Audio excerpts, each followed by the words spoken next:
Bearcat Bounce Podcast, back at it again. I am Brent Young. And guys, I'm trying to bring the enthusiasm. I'm trying to bring the excitement around noon today. I was like, man, do I still bring that bravado? Do I bring that robust into the opening of the BBP after what was yet another, can we just call it a Cincinnati weekend, Cincinnati sports weekend, if you will. One that, Aaron texted me, pinned those BBP mailbag questions. I immediately said, man, it's that past weekend was not very fun. But then something happened. That's why we love sports. That's why we heart each other. We love here on this Valentine's Day special. I love you guys. Aaron, Chad, how are we? Happy Valentine's Day to you too, Brent. You're a beautiful man. I'm doing all right. I'm in Cincinnati, and my heart still hurts, but it's Cincinnati sports, and this is what happens. The only thing I'll say is that this team was about 2 or 3 years ahead of schedule playing in this game. True. So we will see what happens with free agency, and they've inspired hope in a team that had not a whole lot a couple years ago. And we're talking about the Bearcat basketball team, right? I'm joking. Chad, how are we? I'm good. I'm thankful for our friend Justin Williams for saving the city today. Right. So that's a positive, and he will be joining us here once he gets the offspring to bed. He will be popping on. That was an in-flight tease, if you will. So in-flight tease. Justin will be jumping on here when he can. Shouldn't be too long. There we go. And that tease, I'm sure all listeners can guess what it is.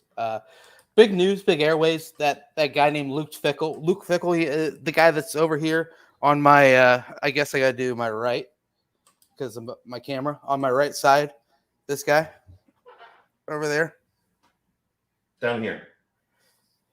He's gonna be staying in. He's gonna be staying in Cincinnati for a little bit longer of a time.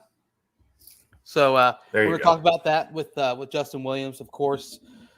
The doomsday conversation that we already touched on is what happened on Saturday night. And, of course, they really wanted to do that at 8 p.m. to kind of just have you sit around all day and think about, okay, let's go face 7-win Tulsa at 8 p.m. in front of hundreds. And then, of course, have that flood right into Super Bowl Sunday, and in a game where I'm sure I went to my hole after Sunday night. Have not been able to look at much social media. Haven't turned on the TV once, so I'm sure you guys are still in the thick of it there in Cincinnati. Heartbreaking loss, no other way to put it. In the Super Bowl, that is, for the Cincinnati Bengals. But we're going to talk about basketball first. Heartbreak is, I guess, one way you can use to describe what happened on Saturday night. 83-77. The 7-15 Tulsa Golden Hurricane improved to 8-15 on the season, picking up their second AAC win. Guys, this was a extremely frustrating game. You saw guys for Tulsa knock down shots like Darian Jackson, 2 for 2 from 3.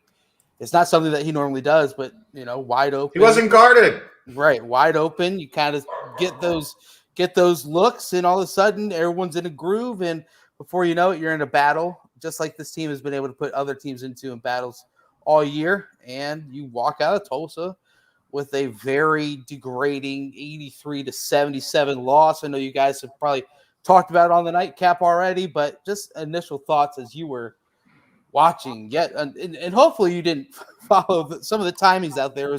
Some said 7, some said 8. Hopefully you weren't sitting in front of that ESPN Plus just waiting for it to turn on. But man, that was as frustrating of a loss as there's been all season. Yes. Correct. I agree. I mean, what's there to really say? Good podcast. You're welcome. Yeah. What's there to really say about this game, though? I mean, it was just I don't know.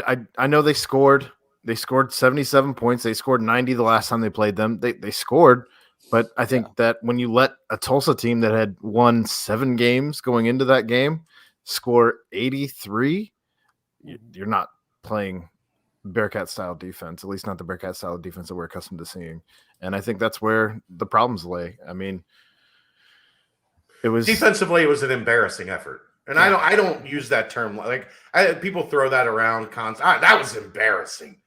And it's like a, 77 to 75 loss to a top 50 type team. That's not embarrassing. This was embarrassing. Yeah. They let Tulsa get whatever the hell Tulsa wanted from opening tip to look.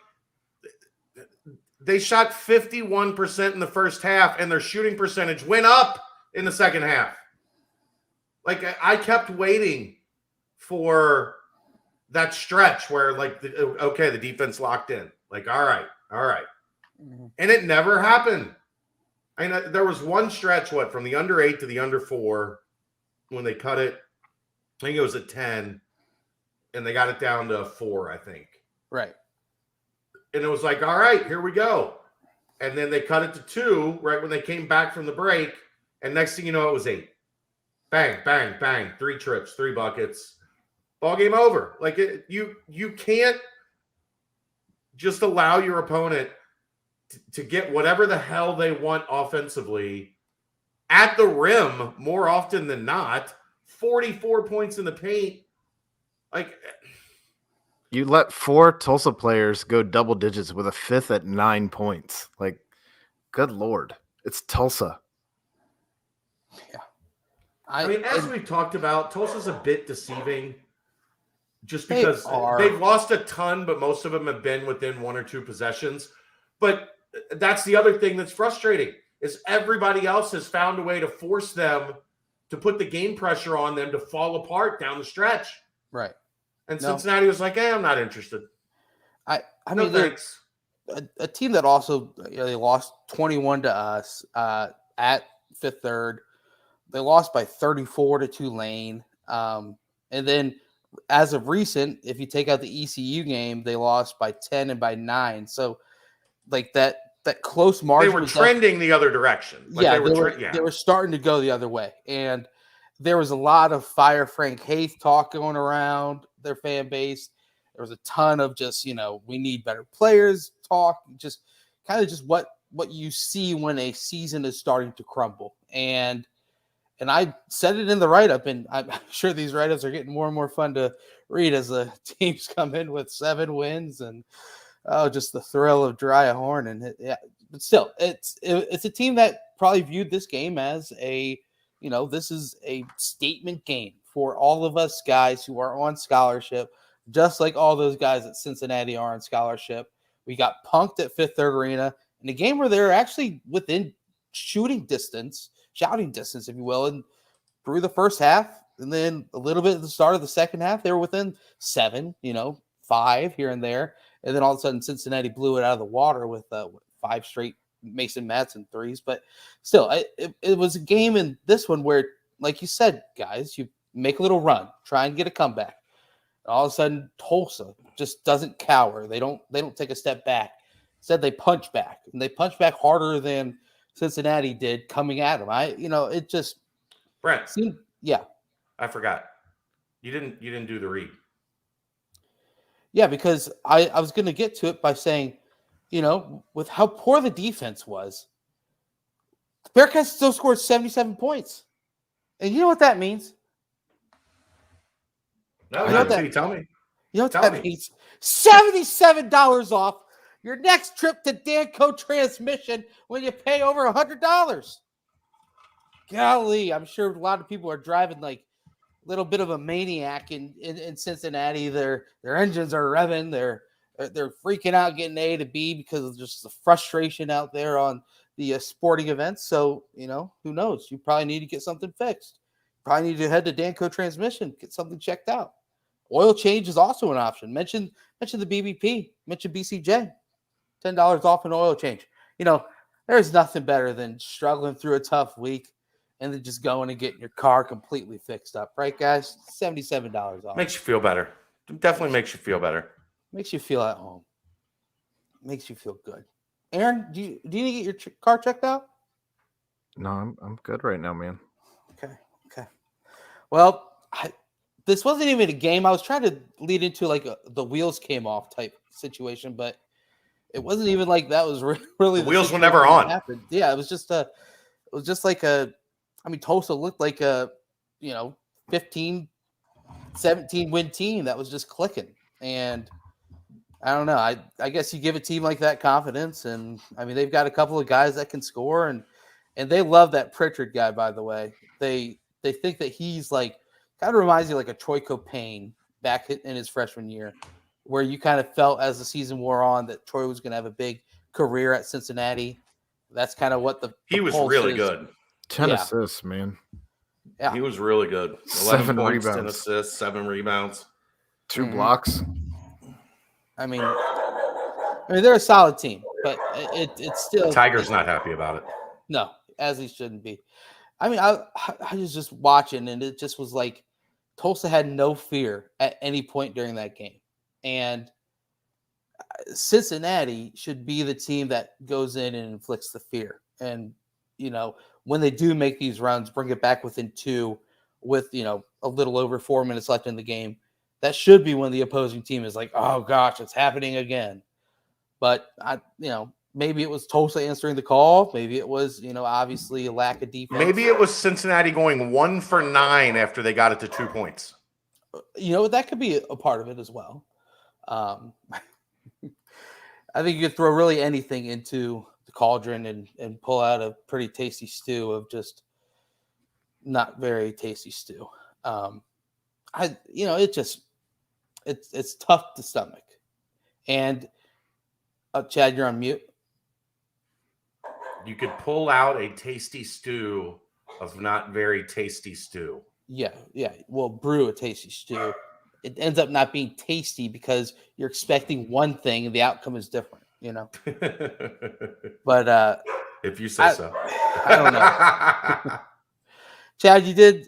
It was either I think it was Justin maybe asked Wes in the post-game presser, and man, you could sense how frustrated Wes was during that, and rightfully so, obviously. But that stretch 4 position is starting to give the defense of Cincinnati some fits, because Jeremiah is a great offensive player, a catch and shoot player, and then off the bench is some good pieces there at that 4, but stretch 4s have been giving some issues for the Cincinnati defense, and I don't know what the direct connect there is, or whether it's just something that teams have been able to exploit, but it just is a Jeremiah Davenport's not a good defender, and teams are going right at him.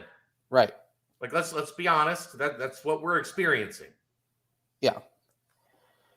And it was a game where also JD had a couple of his threes that kept things going for Cincinnati. David DeJulius obviously had another 20-point outing. Here's my concern with David. Yeah. 25 points, and then 24, and then 23. Next thing you know, he's going to be down to 0. Right. That's when the wheels come off right there. No, I just feel for David because it seems like when things are starting to get going, it's not like they turned over the ball at an absurd amount during the game, but they had some timely turnovers. Ones where it was a run or, they're kind of in it in the first half and then like 3 straight possessions of turnover leading to a bucket. It just was at times you want to have just someone else help out DDJ. Just like ride with him. Yeah, someone go help that man, please. You guys know what I mean. Well, and I feel like I agree. I'm agreeing with you.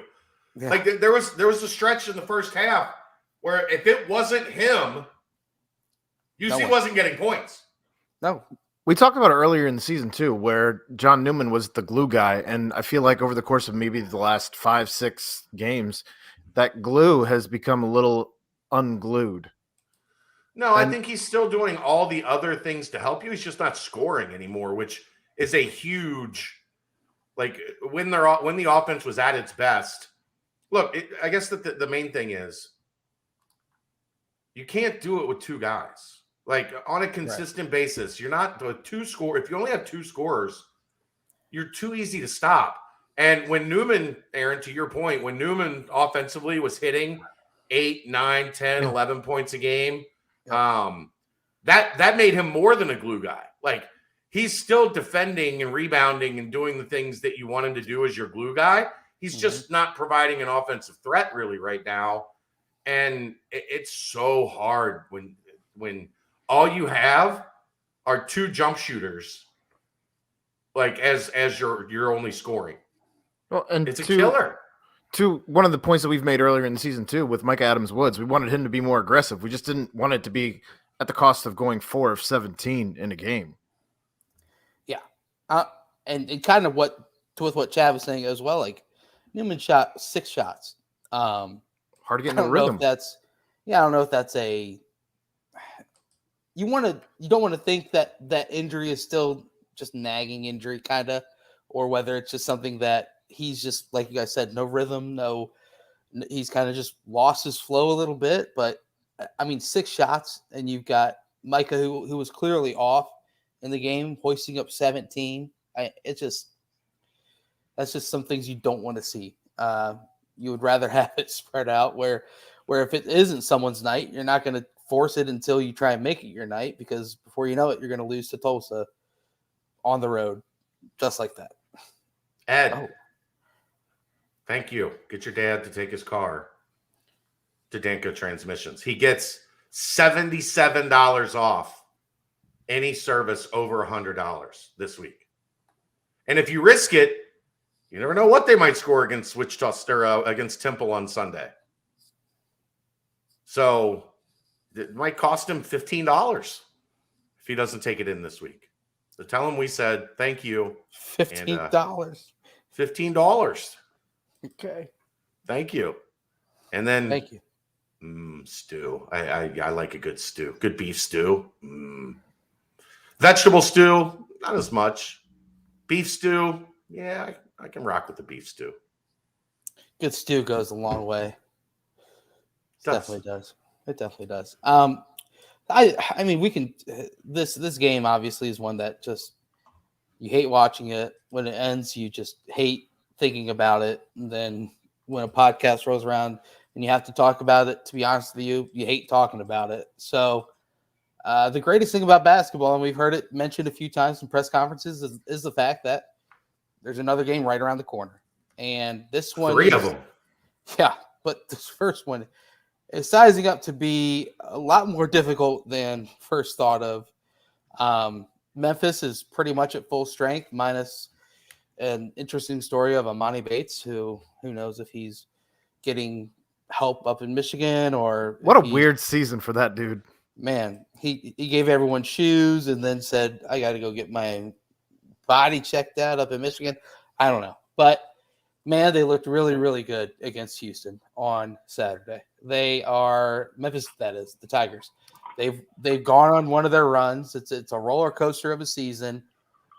And Cincinnati opened up, I believe, at a 1-point underdog. Now I think it's hiked up to 4.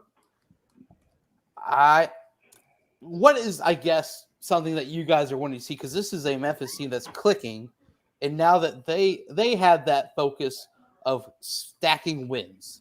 Cincinnati on the road right now is a quad 1 win, if you will. So Memphis has quite a lot to play for on Tuesday night. Cincinnati will be wearing those beautiful throwback uniforms. Finally. Right? Thank you. Finally, the Cats have come back. A little rock shout out there from That's pretty Super Bowl. What a weird segment that was during the actual Super Bowl, too, by the way. They just put him in weird situations and tell him to figure it out, don't they? But so strange. So strange. And we're going to talk more Super Bowl later. Halftime show was great. Commercials were great. Game was it was good until the end. But what on Tuesday night are you guys most wanting to see after this extremely quick turnaround yet again for the Bearcats coming home after that 2-game road trip? Consistency. Play well on both ends of the floor. Like, play well for 40 minutes. Don't. There's so many fits and starts with this team. And we've beat it to death. That's just not. It's a team with a lot of middle of roster talent, and not enough top of roster talent. I want to see a team that plays the way they want offensively and plays hard defensively, but that's going to be a challenge because, boy, right now with DeAndre Williams back in the lineup for Memphis, they look like a different team. Like they look like roles are starting to be defined. Jalen Duren's playing like a monster. Yep. You got Quinones and Lomax is back now. And Nolly shooting it well. You got Tyler Harris and Lomax handling the point guard position and giving you two kind of different looks between the two of them. The Minot,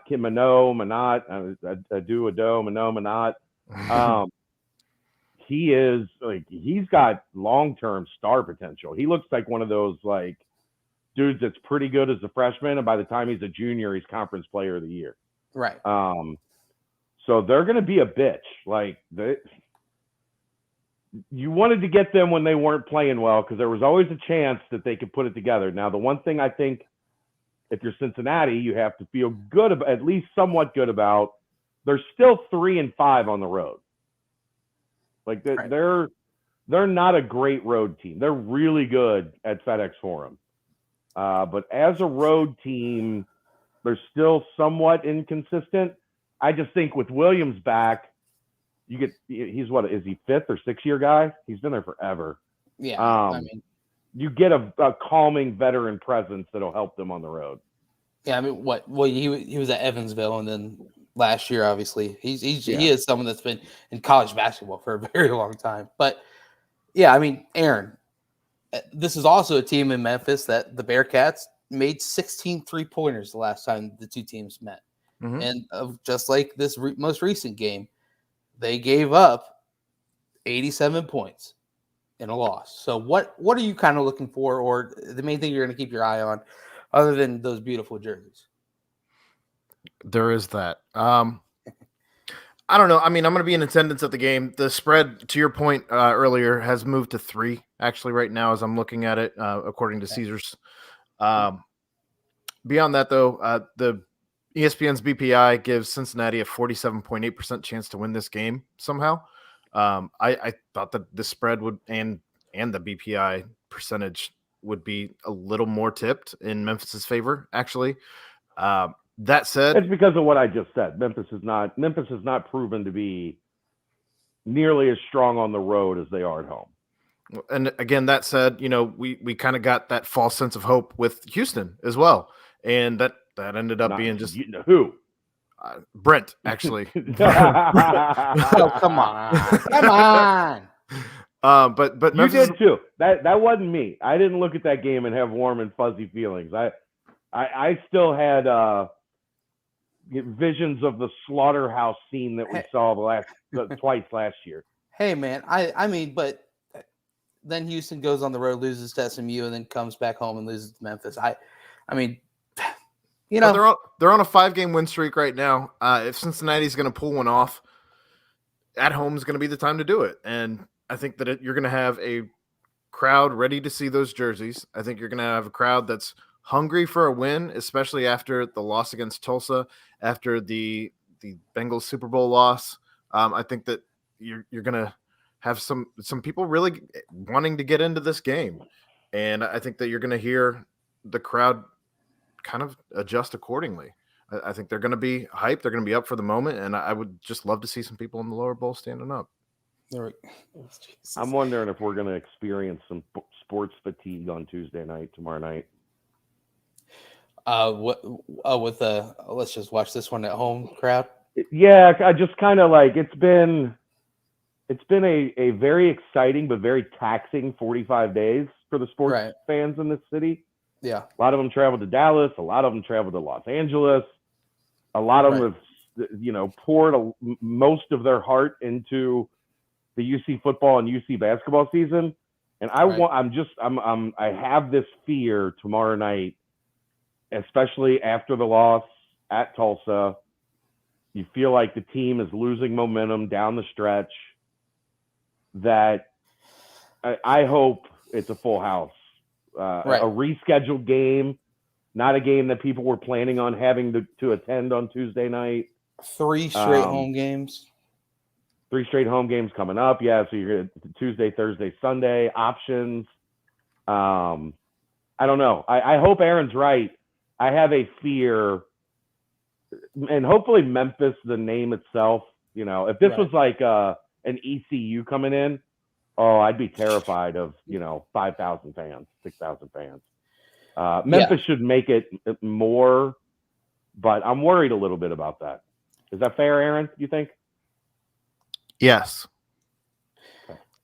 I mean, it was in a perfect spot originally. A standalone Thursday.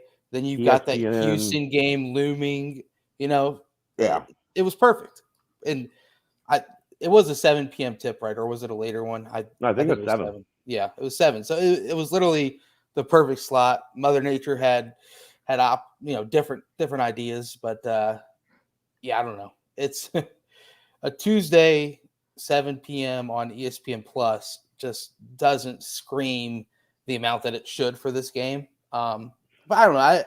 The team I want to see, and I think we will, because I think this team does play hard. They do, try as hard as they can. But Memphis has if you watch that Memphis game at Houston on Saturday, they are playing with a whole new level of purpose. And you hope they a letdown fired their gun, right? Ooh. If you will, with that Houston game, and it's a quick turnaround. Yeah. So we'll see.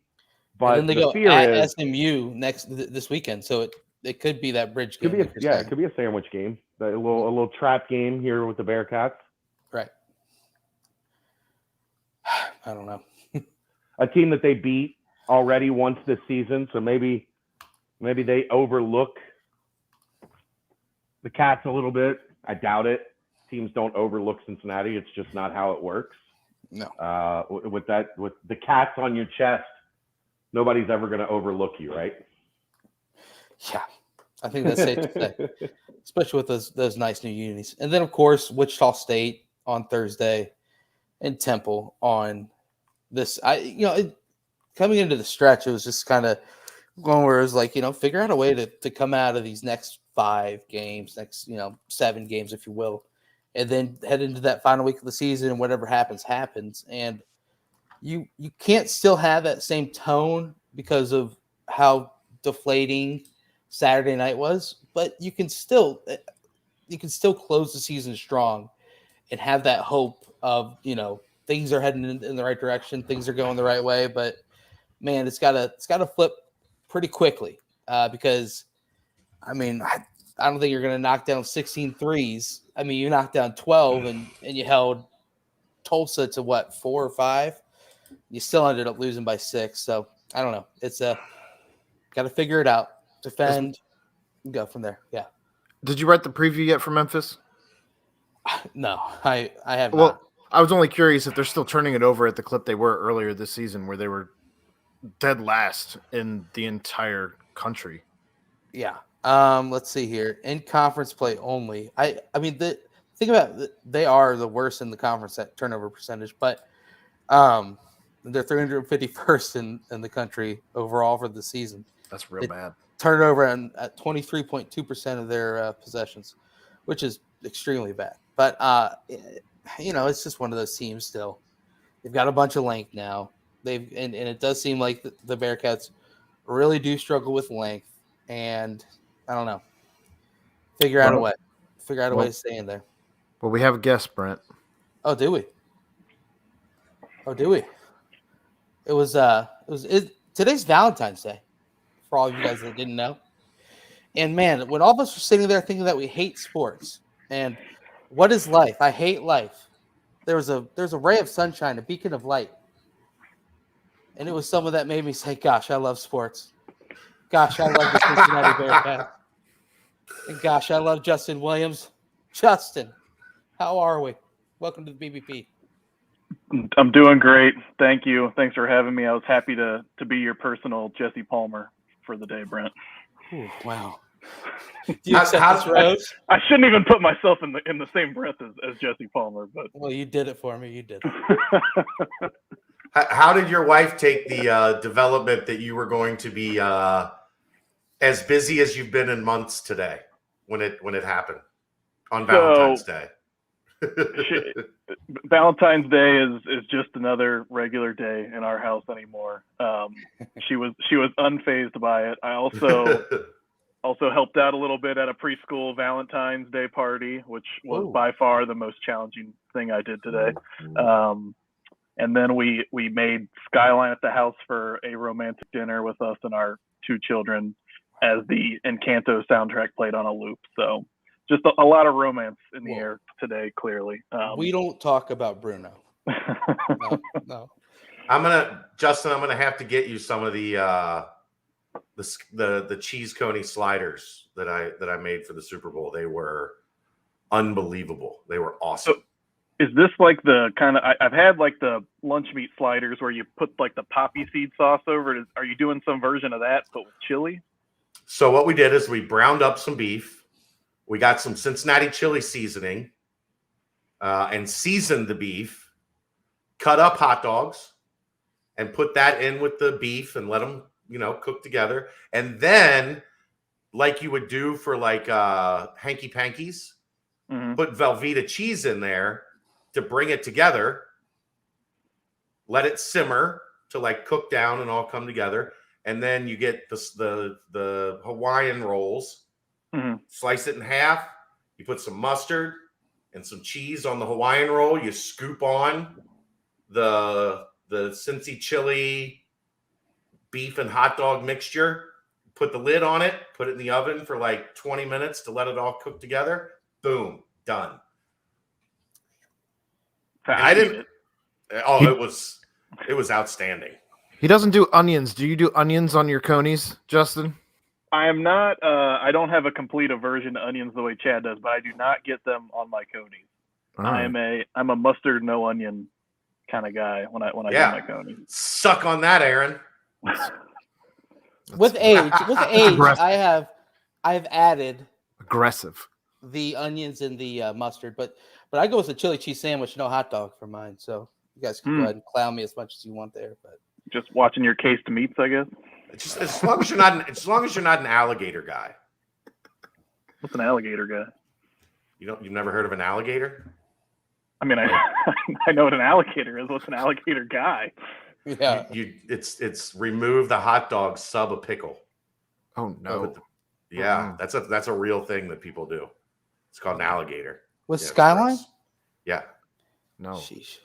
No, that doesn't. I like pickles too, but that's not for me. Did you call them hanky pankies? What are you talking about? Hunky dories? No, hanky pankies. Call them hunky dories. I guess at my house. Yeah, I shit on a shingle is like the other thing. Yeah, they're called here in Cincinnati. Yeah, they're hanky pankies in my family. Okay. So Luke Fickell. Yeah, Jay, will just run us down. Tell us how it unfolded and kind of obviously just initial reactions you've gotten. Yeah, so I pretty much every off season for the past, I probably since I started on the beat, I've done like a January, February kind of off season sit down with Luke, which he's very gracious to let me do and kind of humor me on that kind of stuff. And it's usually kind of like looking back at the past year and looking ahead a little bit. Usually try and wait till like all the coaching hires settle down and the coaching carousel kind of settles down so that he doesn't feel like he has to talk around that kind of stuff. And so did this one, and I had a bunch of different questions, and actually like this kind of all this news came out of this sit down that we had, and that's running tomorrow in full on The Athletic. I wasn't necessarily expecting there to be like breaking contract news come out of that, but I had a bunch of stuff I want to ask him, and as you'll see in the full interview tomorrow, like maybe 2/3, 3/4 of the way through the conversation, I asked him about his contract, and like we were in his office, and I asked him, and he literally starts looking around his desk, and I was like, "Are you going to show it to me?" Which I was not expecting. And he goes, "Oh, no, I left it upstairs in John's office," talking about John Cunningham.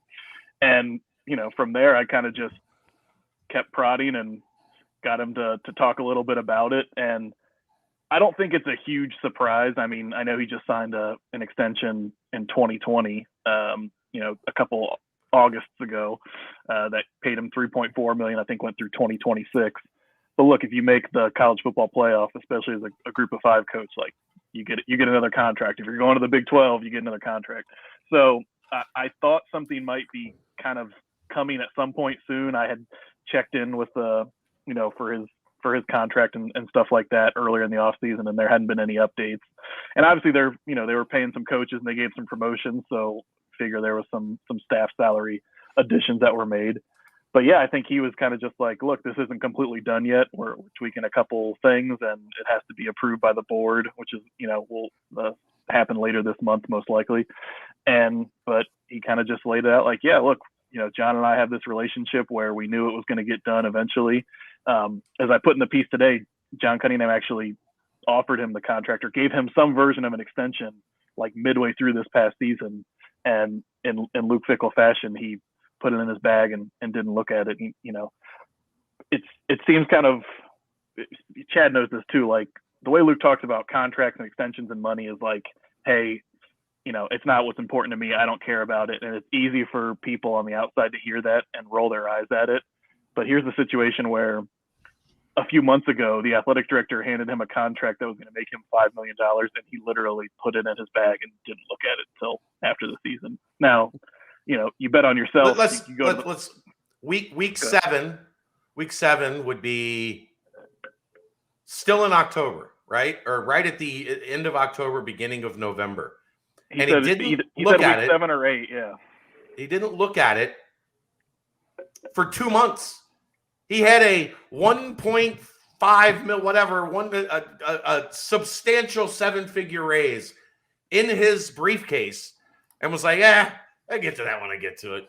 I don't know, Charlie. I got a guy on the other line about some white walls. Let me get back to you. And who knows? I don't know how much it's changed since the end of the offseason. Maybe they, I know they are still kind of tweaking some things the way he talked about it. So maybe it was a little under that or something was different. But yeah, the upshot is he was given an extension that probably would have given him a significant raise, and he put it in a drawer for a couple of months. And then, he said John Cunningham came to him again once the offseason hit, and probably after the carousel kind of died down a little bit, and was like, hey, about that extension. And Luke was like, yeah, we have to do the assistant contracts first, and then we can do my extension. Think about that. This is a man that literally you have to bother to give him more money. Like, look, we're trying. That's why when people are constantly like, what about Luke's extension? What about Luke's extension? And I don't even really know how to explain it because it's so unbelievable. When people were asking in December and January, what about Luke's extension? What about Luke's extension? And you can't, it feels like you're lying if you say to them, he doesn't care. Like, it's like the 12th thing on his list. Like, okay, we need this, we need this, we need this, we need this. Oh, and then, by the way, Amy said you have to pay me. Chad, we've talked about this before. Like, in part of this interview, one of the things I asked him earlier in the interview, a lot of what he likes about coaching football has nothing to do with being a head coach. And I think that's why, after that year at Ohio State for a long time, he didn't want to be a head coach because he realized there's a lot that comes with this that isn't what I like about coaching. And, this goes into that, and this leads to that. He doesn't care about the news of an extension and getting it done and all kind of that. I mean, go back to the last one that he signed in 2020. You found it by accident. Yeah, in the board of trustees meeting, it got approved. And let's go back and look.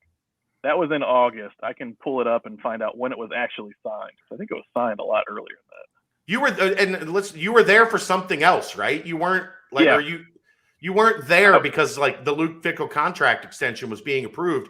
If you weren't there for something else, that would have gone through the cracks.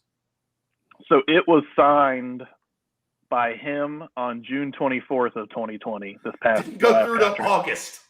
And it was signed by John Cunningham on June 28th. And I think it was like August 25th or something like that when they had the board of trustees meeting to actually, and that was, that was a little different because it was all private funding for the extension and the Braves and stuff like that. So it probably had a little bit more legwork that had to be done. But yeah, that contract was signed for 2 months and no one had any idea. And, it's the other thing. If I hadn't asked him about it, with this one, it's not like he offered up that information. He probably would have gone however many months until someone's like, "Hey, Luke, are you signing an extension?" And he would have been like, "Oh yeah, I did that back in February." How big of a deal is it that they raised the assistant staff salary pool from that $3.8 to $5.2 million? Yeah, I mean that's huge, and I think he would tell you that was probably the biggest part, and I don't think he's lying. I'd be curious. I didn't get into this with him, and I don't know how honest anyone would be, but the fact that he was like, "Hey, I told John Cunningham we had to get the assistants done first," makes me wonder if it was like, I don't care, necessarily what you're paying me. I want to make sure we can pay our assistants what we need to, and then we can figure out what I'm getting paid. Now, look, Luke's getting $5 million, so it's not like he's necessarily taking a huge haircut, but I'm sure he could have gotten more money and had less money for the staff if that was what he cared about. And it's clear that he didn't. And there's a lot of things, he talked about in this interview, like, we're going to the Big 12 now. I don't want to lose a coach to the Big 10 or the ACC or the SEC just because we can't afford to keep them. Like, that made sense a couple of years ago, maybe when we're in the American. It doesn't make sense now. It also goes back to, part of being a head coach that he doesn't totally like, I think, is like the whole hiring coaching carousel process. He wants to be able to hire the guys he likes and feels comfortable with. And he wants to keep them there as long as he can. And so I think that was another big part.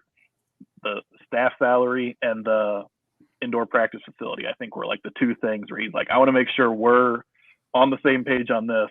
We're in alignment on this. And then we can worry about my salary and me signing a contract. Here, Justin, you can answer that question that's on the screen.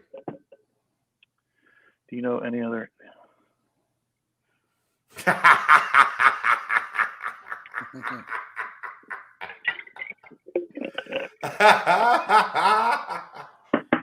Just, it's a good question. In the past, Luke Fickell, I think, has operated without an agent. But just like when you go to the Big 12, you get more money, you get a contract extension. At some point, you kind of have to upgrade and get some representation too. For those of you on the audio-only format of this, do you know any other college football head coaches that do not have an agent? So that was the answer to that question. Is that fair, Chad? That's fair. He has an agent now. I still think they handle most of it in-house with counsel from the agent. But he does have an agent, and it is a big one. I thought you were going to say her name was Amy Fickell. That's who the agent. Usually the coaches work for the agent. In this situation, I'm pretty sure the agent works for Amy. Yeah. So obviously, some of the biggest talks have been how Cincinnati is that group of five, and they aren't up on this level that these other teams are that can pay the coaches the high salaries and whatnot. Is this kind of a stamp of approval, if you will, kind of showing that, hey, look, we're willing to fork up what we need to in order to keep an elite coach like Luke Fickell in a situation at Cincinnati? Yeah, I mean, the whole deal to me, and including in that deal, obviously the staff salary bump, but also the indoor practice facility and this $100 million kind of fundraising campaign that the university has put out there. All of that is like a very clear signal of how the university feels about Luke Fickell. And it's like, we get it. This guy is it. He's kind of an elite coach. He's the guy that we want. He's the guy that, we need to take us to the Big 12, but also just to achieve all the things we want to achieve as a university athletics program. And so I think that's a good sign from the university saying, we're going to do whatever it takes to keep this guy. And look, at some point, no matter what the university does, maybe it won't be enough. If it's Ohio State or just, there's some other opportunity that he can't turn down. There's going to be places that Cincinnati can't outbid or places that Cincinnati can't out-resource and things like that. But we've been through this however many off seasons now where, Luke is not just jumping at the next job. And to Cincinnati's credit, they've kind of, ponied up and said, whatever it takes to keep you, money, assistant money, a new practice facility, like we're going to do whatever it takes. And, I think if you're a Bearcats fan, that has to be a good sign that the university recognizes it and that they've kind of found a way to get these resources to do that.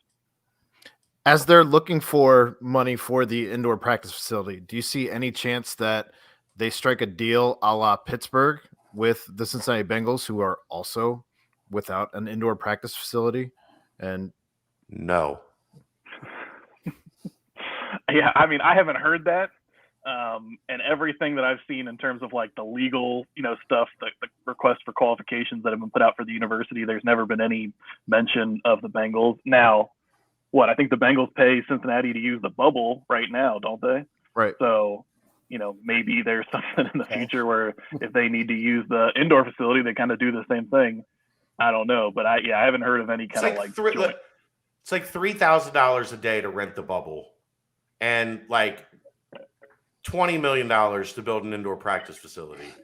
Which one do you think the Bengals are going to pick? I didn't think there was a shot in hell that they'd ever actually pay for the damn thing. I was just wondering if they would actually contribute part of the funding to put, like Pittsburgh has both logos right on the actual facility for the Panthers and the Steelers. I didn't know if you'd find something like that with Cincinnati here. As again, both teams are looking for an indoor practice facility.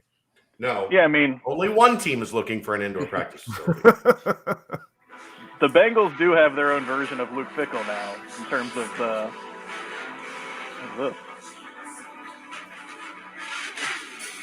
No chance. That's what you got. Okay. Very good.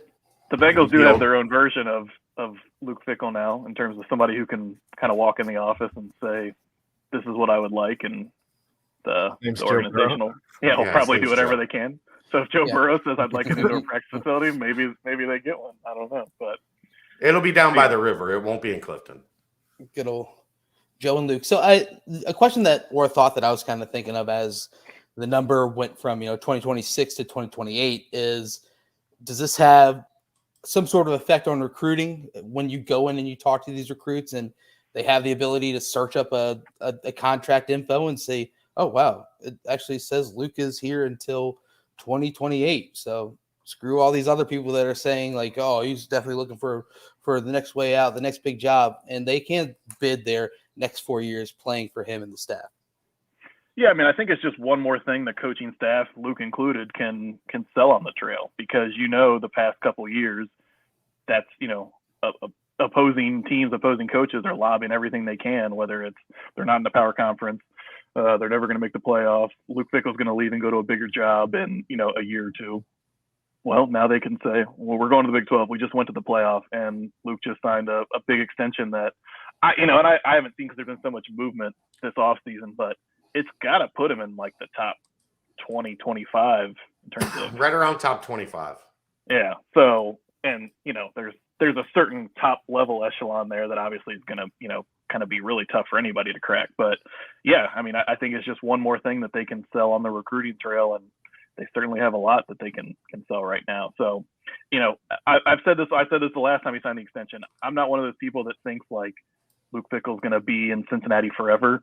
It wouldn't shock me if he stays around for a long time. It wouldn't shock me if he stays, for basically as long as he wants to. But at every step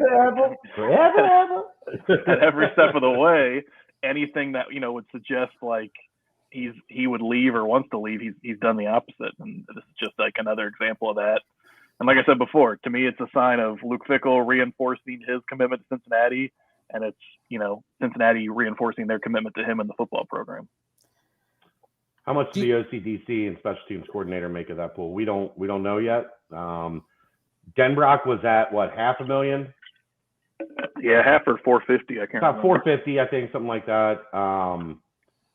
Marcus was right at 400 plus as well before he left, right? Yeah, I mean he was going to get a big one if Marcus. Tressel was less, probably 350 or so. No, my guess is he was a decent amount. Was he? Tressel. I didn't know if he was at 4.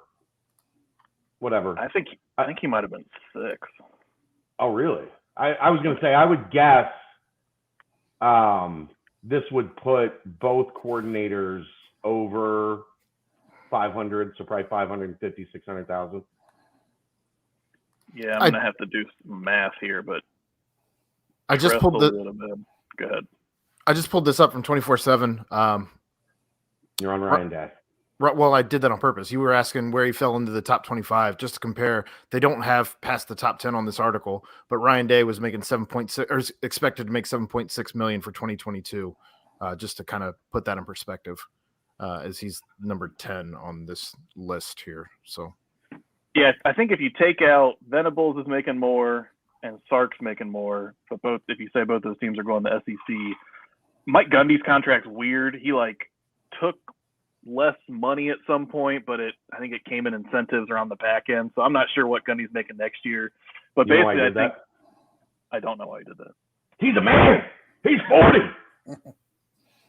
I'm sorry. I've been a mess tonight. I'm all over the place. But I think this is what Justin has to deal with every day when we're just standing around at practice. In terms of the new Big 12, Dana Holgerson just signed an extension or agreed to an extension at Houston too. He's going to be up there. Gundy's going to be up there. If Matt Campbell gets a new deal at Iowa State, he'll be up there. But Luke's going to be right near the top of kind of the new Big 12 coaches. Do you think the timing kind of just directly coincides with the college football playoff and with the Big 12 movement, or do you think the flux of talent leaving to the NFL and kind of just the fact that it will be somewhat of a reload next year had a little bit to tie in as well, where you want to say, hey, we got to make this happen right now. This offseason's huge for the program. We want to make sure that we can let you know that you're the only piece that we really care about going forward. Yeah, I mean, I think the Big 12 part is huge. Obviously, the playoff's huge. Again, if you're a coach and you make the playoff, you're going to get a new contract. That's kind of just the way it works. If you're that successful, you're going to get a new contract offer. But the Big 12, it has the, not guarantee, but you figure there's going to be some more money coming in, whatever the Big 12 contract looks like when they get that in terms of TV money. But it's also Cincinnati's made this big deal about they want to be day one ready when they go into the Big 12. That's what this $100 million fundraising campaign's about. That's kind of all the positioning they've said. And you're not going to be day one ready if you can't pay to keep your playoff coach, in tow and give him the things he wants in terms of staff and facilities and stuff like that. So yeah, the Big 12, the promise of more money, but also it's going to be harder to compete there on the recruiting trail, on the field. And you need to make sure you have Luke Fickell locked up and happy if you want to try and do that sooner rather than later. You think there was anything in the athletic department that kind of was a reaction to the in case of emergency break glass option no longer being an option as well? Everybody, there was a belief, right, or universally, that if something happened with Fick, you call up Marcus, you plug Marcus in, and the beat goes on. You ain't getting Marcus anymore. You better keep Fick now. Yeah, I mean, even a couple of months ago, right, when the Notre Dame job opened, everyone was kind of all right, well, if Fick gets the Notre Dame job, then he's probably going to pass Marcus Freeman, somewhere on 74 or whatever route you take to come from South Bend to Cincinnati.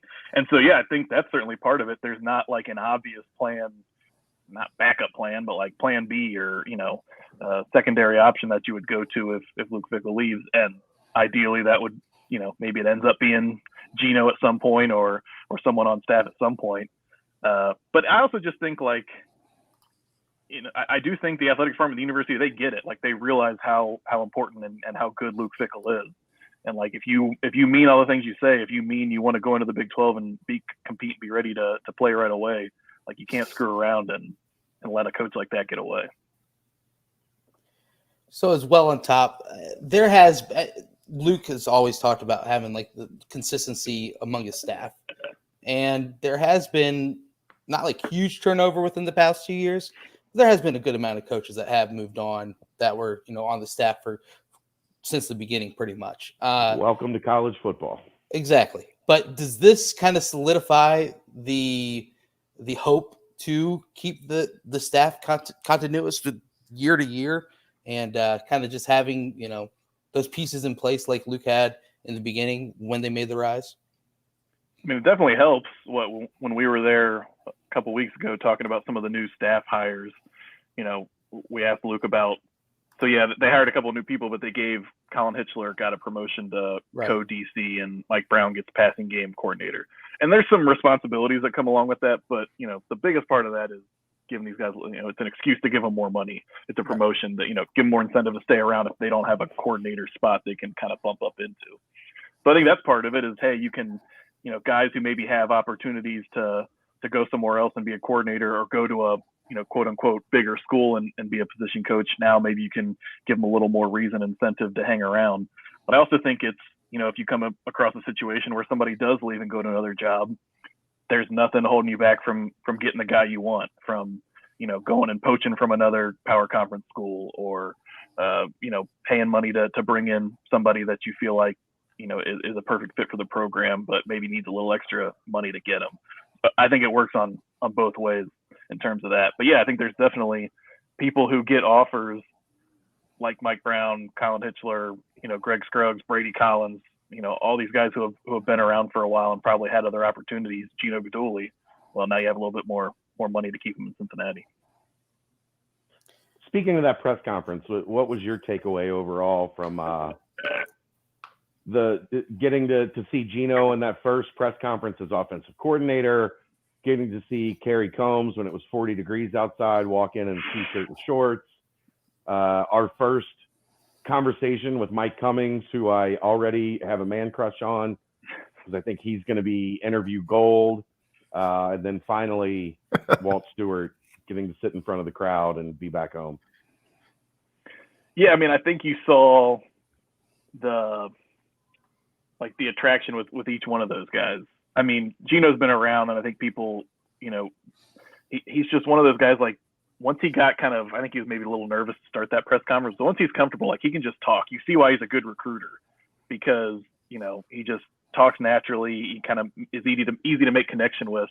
And you saw that come out of him. You saw Kerry Combs, like, who I think on the first question, he went on like a 10-minute monologue about how much he loves Luke Fickell, and none of it felt like forced or weird. It's just who he is. Like Mike Cummings, I think you saw kind of that attitude that they want, out of the offensive line. And then Walt Stewart, like, he was probably the most nervous, and understandably so. Like, he's young, he's a young coach, he's back at his school. But the one quote that stuck with me from him, I think you might ask him about it, Chad, was like, seeing other guys like Gino and Benz and Pat Lambert around wearing the Steeple, and how much it means to them and how he fits into that. And like he understands that pride of place, and for Luke Fickell to understand that and realize the value of bringing those people back, like that's what came away from Walt getting up there talking. So yeah, I think you saw how each one of those guys fit in the program and what it was about them that, made Luke Fickell drawn to them.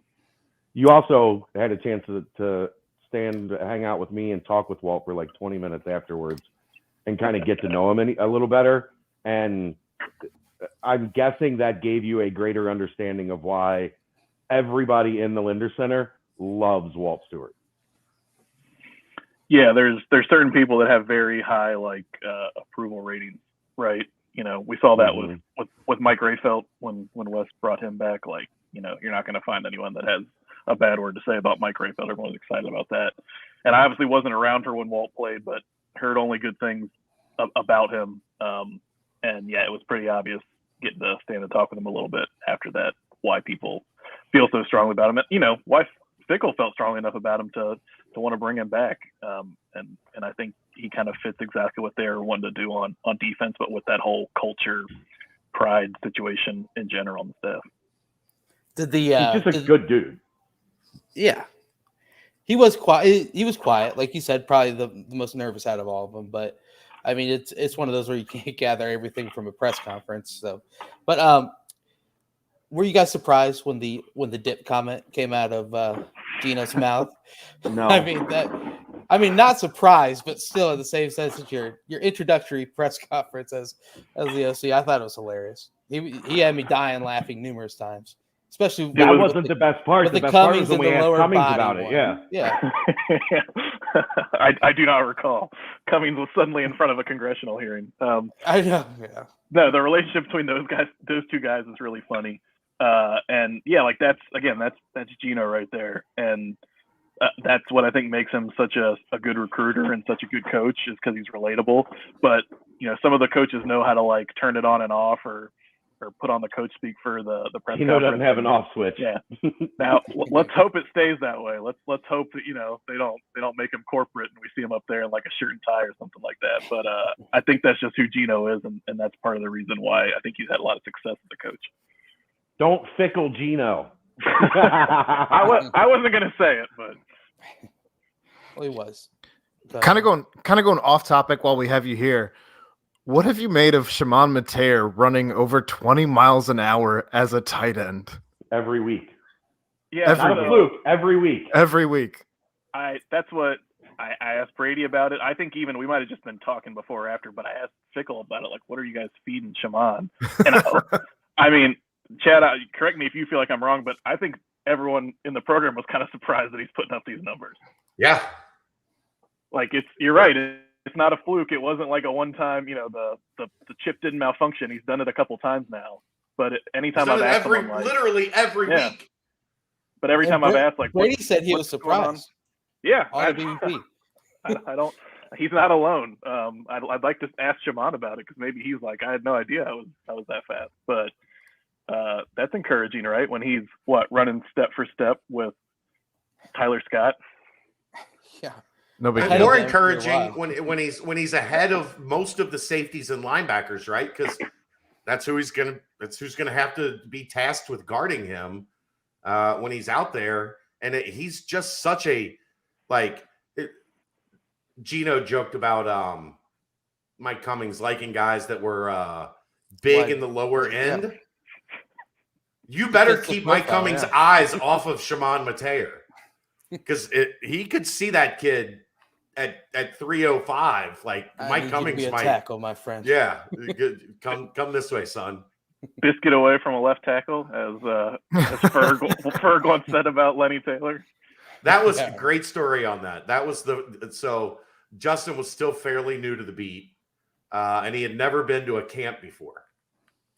And I had explained to him, I'm like, one of the reasons you go to these camps is because the team is there working. Like they're working the stations, they're timing the 40s, and you get an access to them that we generally very rarely have, because it's always a practice setting or a press conference setting, whatever. So I'm like, come down, check it out. I know you might not be able to get a lot of like athletic content out of this, but I think you'll find it. You'll see why it's beneficial to pop by these things. And you were there, 10 minutes before it started, and the players were all just kind of mulling around, waiting to time 40s and shuttles and all that stuff. And they're all just kind of standing around joking. And somebody's like, "Where's Lenny?" And Ferg was, I think he's probably at the buffet, man. That kid's a biscuit away from a left tackle. Yeah, B-Wright was just like disparaging sophomore 40 times or something like that. Yeah. And Ferg was cracking jokes about Lenny's eating habits and overall shape. So, and that was back then. Lenny was a biscuit away from a left tackle. He doesn't look anything like that now, but it got done, and they like scurried off to where they had to like actually work or whatever. And Justin looked at me and he was like, "Oh yeah, this is gold.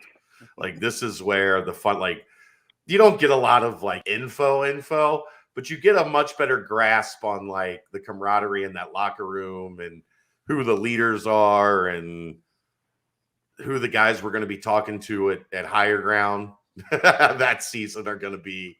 It was a funny like one-off thing where Justin was like, "Oh yeah, yep, okay, I get it now. I get it."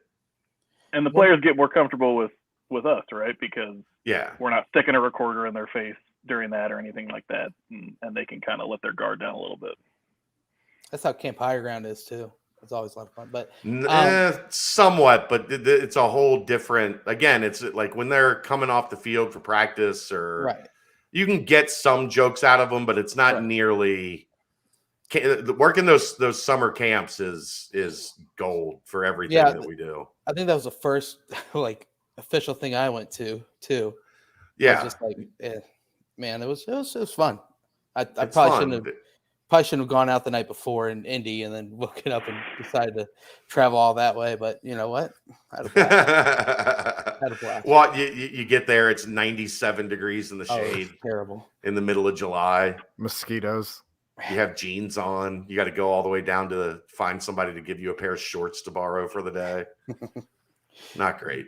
Pound their Gatorade. I had just one more question about the contract, the whole thing going on. How much of this is also like a tip of the cap again to John Cunningham, or was it kind of just a foregone conclusion? You're a bit of a bonehead if you don't make this move right at this moment. Yeah, both of those, right? Like, John would be the first to tell you this wasn't a hard decision. Like, it doesn't take a genius athletic director to realize you need to extend Luke Fickell. Right. But you still got to do it, and it's not like Cincinnati's going to the Big 12, but they're not just swimming in money and resources and things like that. So John Cunningham has to answer to the board of trustees and Neville Pinto and all those kind of people. He also has to manage an entire athletic department that has a bunch of demands and resources. So no, as easy as the decision is to like we need to keep Luke Fickell, you still got to give him credit for finding a way to make that happen and finding the money to make that happen. Absolutely. Well, how was your night last night? It was over by 10 o'clock. Yeah. Unfortunately. That's what she said. Well, hopefully we're done by the pod so it can be over by 10 o'clock tonight. But no, I mean, yeah, a lot like Saturday night too, but still, yeah. Anything else for Justin, guys? We need to keep him on we're going back to basketball talk after this, right? No. We're moving on up. Well, we'll see you guys later. On the basketball bay. We've got seconds of Skyline coming up. We'll see you guys later. No. All right. Well, anything else for Jay? No, I'll see you tomorrow night, my friend. Phenomenal. That's right. Throwback jerseys. Are you wearing throwback clothes to the 70s? Yeah, I'm gonna be smoking my rolled cigarettes and wearing like a pork pie hat with a press thing on press row. Wow. Could be a good idea. Wow. Absolutely not. No. I'll just be me. They're normal. But I appreciate you guys having me on. We appreciate you joining us. Appreciate you. Anytime, I love you guys. Just let me know. This probably gets you out of us asking you to join us Friday for the 12-hour subathon. Well, I will be stateside, but if you guys need some help, need someone to pop in at some point, let me know. I can maybe take away from a Triple D rerun I've seen 12 times. To well, I mean, we could even get you with the little one at we could get you doing dishes. Yeah, I mean, if you want the real insight into Justin Williams' exciting life, really good at dishes. The laptop doing dishes. I mean, that would be the Justin Williams experience. That's gonna be my OnlyFans account. You would be surprised. You might have a lot of subscribers actually. In an apron, a pair of boxers in an apron, elbow rubber gloves, just in the suds. I'm so uncomfortable right now. Can you real quick just rewash that pan, please? Missed the spot, bro. Missed the spot. Don't want the wife to get mad. I'm gonna whisper. Are we still bottles? Are we still bottles, or have we moved on from bottles? Have we moved on? No, we moved on from bottles, but I mean, sippy cups. People know this, Chad. You know this. Like they're coming back, so they're coming back. Yeah, you know my situation. Oh yeah. Not yet. Not yet, but you got a couple months before they come back. Couple months, and we'll be back to bottles. Do we know yet? Do we know yet? Oh yeah, another girl. 3. Congratulations. Third and final. Snip, snip. Whatever it takes. Hey, Justin. Same. Aaron's got bottles in his future too. Hey, there you go. Kelly's broken, so I'm out. No. we have no. We can more. do the next one at 3 a.m. or some point in between feedings. I can hop on. Her and Kels are coming to the game Sunday.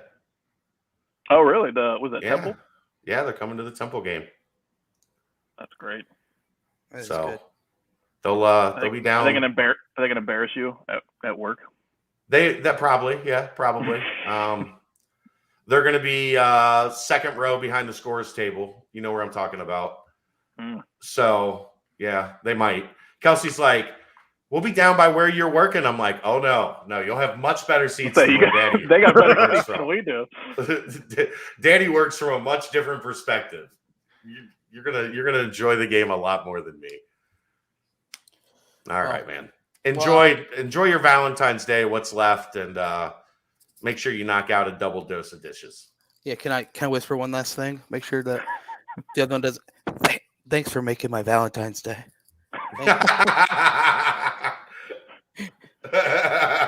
Thanks again, Justin. That got real weird. You guys are very welcome. I appreciate you. Talk to you soon, brother. Thanks, See man. you guys. See you. Well, Doesn't get any better than that.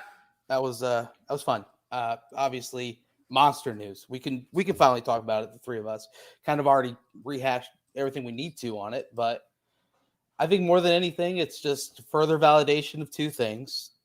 First off, everyone at UC that is making the decisions that need to be made are all in on Luke Fickell. And second off, Luke is a man of his word, and he is someone that truly believes that he can get everything done that he needs to get done here at the University of Cincinnati. So two-part, it's a big thing. Obviously, it's a foregone conclusion. Everyone was waiting for it to happen whenever the news was going to break, but just a monster thing, of course, in the continuing development of the football program. Yeah, and here's what I want to say when it comes to this. I understand why everybody asks incessantly, like throughout the end of the season and then right after the bowl game. What's the status of the contract extension? What's the status of the contract extension? What can you tell us? What can you tell us? Like, there was nothing to say because of what we found out today. John Cunningham is at or several steps ahead of you in that thought process. And Luke Fickell doesn't really give a shit.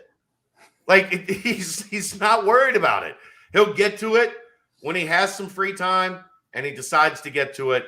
But first, he's going to look out for his assistants, and he's going to look out for what he feels are the important steps that the program needs to take to move forward. That contract back in August of 2020, what was it? Assistant money, renovated locker room. What's happening right now? The locker room's being renovated. This time, more money for assistants, continue to elevate the salary pool, and let's get the bubble going. Let's get the indoor practice facility fast-tracked as much as possible. And what today shows, and Justin did a great job on this, and again, I love, like, this is how stuff works in our world. Justin was not interviewing Luke Fickell today to get scoop on his new contract. Right. As he said, it came out like 3/4 of the way through an interview that comes out tomorrow that Justin does with Luke in the offseason. It's very similar to the interview that Luke grants to Bearcat Journal right before spring practice and right before camp every year. Mm-hmm. Like, he just was talking to Luke. He said, what about the contract? And Luke's like, oh, yeah, that's done. I got that around here somewhere. Like, just, it's so matter of fact. It's so, like, commonplace to him. It's so not something that he places hardly any priority on. Right. And that is so unusual. Right. In the world of college football. Mm-hmm. To where everybody says, I need more money for my assistants, and I need this, and I need that. But I also need to make sure I get my $10 million a year. Right. Right? That's not Luke. and he is a perfect fit for this city. He's a perfect fit for this program for those reasons. It's about as blue collar as it comes, right? Like, yeah, just looking out for you and yours. Let me take that 7-figure raise, stick it in my drawer, and get back to it in 2 months. Can you imagine? Can you imagine? Somebody brings me a 7-figure raise. I'm signing it in blood instantly. Like, I don't have a pen, but I've got this paperclip. Punk, Chad, Brendel.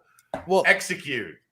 I mean, you saw the same thing when it was college football playoff bowl preparations, and the Notre Dame job comes open, that was before the Houston game, and the Notre Dame job comes open, and in every press conference, Luke said, "No, of course they can reach out, but I'm not gonna listen. I'm not gonna do anything because we're playing for a championship. I'm focused on this team and getting to a championship. After that." He meant it to the extent he wasn't going to negotiate with his own fucking boss. Right, exactly. Like, I'm not talking about my future right now. I'm worried about these guys. Right. And what's ahead of us. That's unbelievable.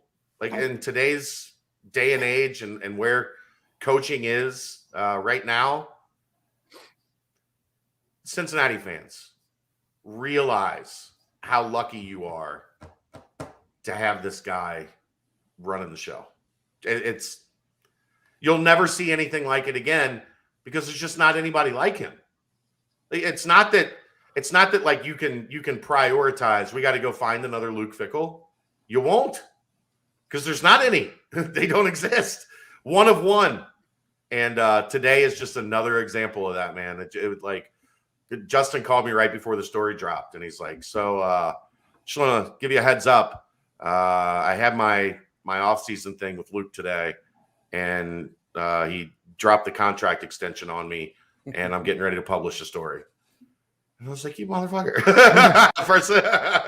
First off, but like both of us have those stories of that's how it happens.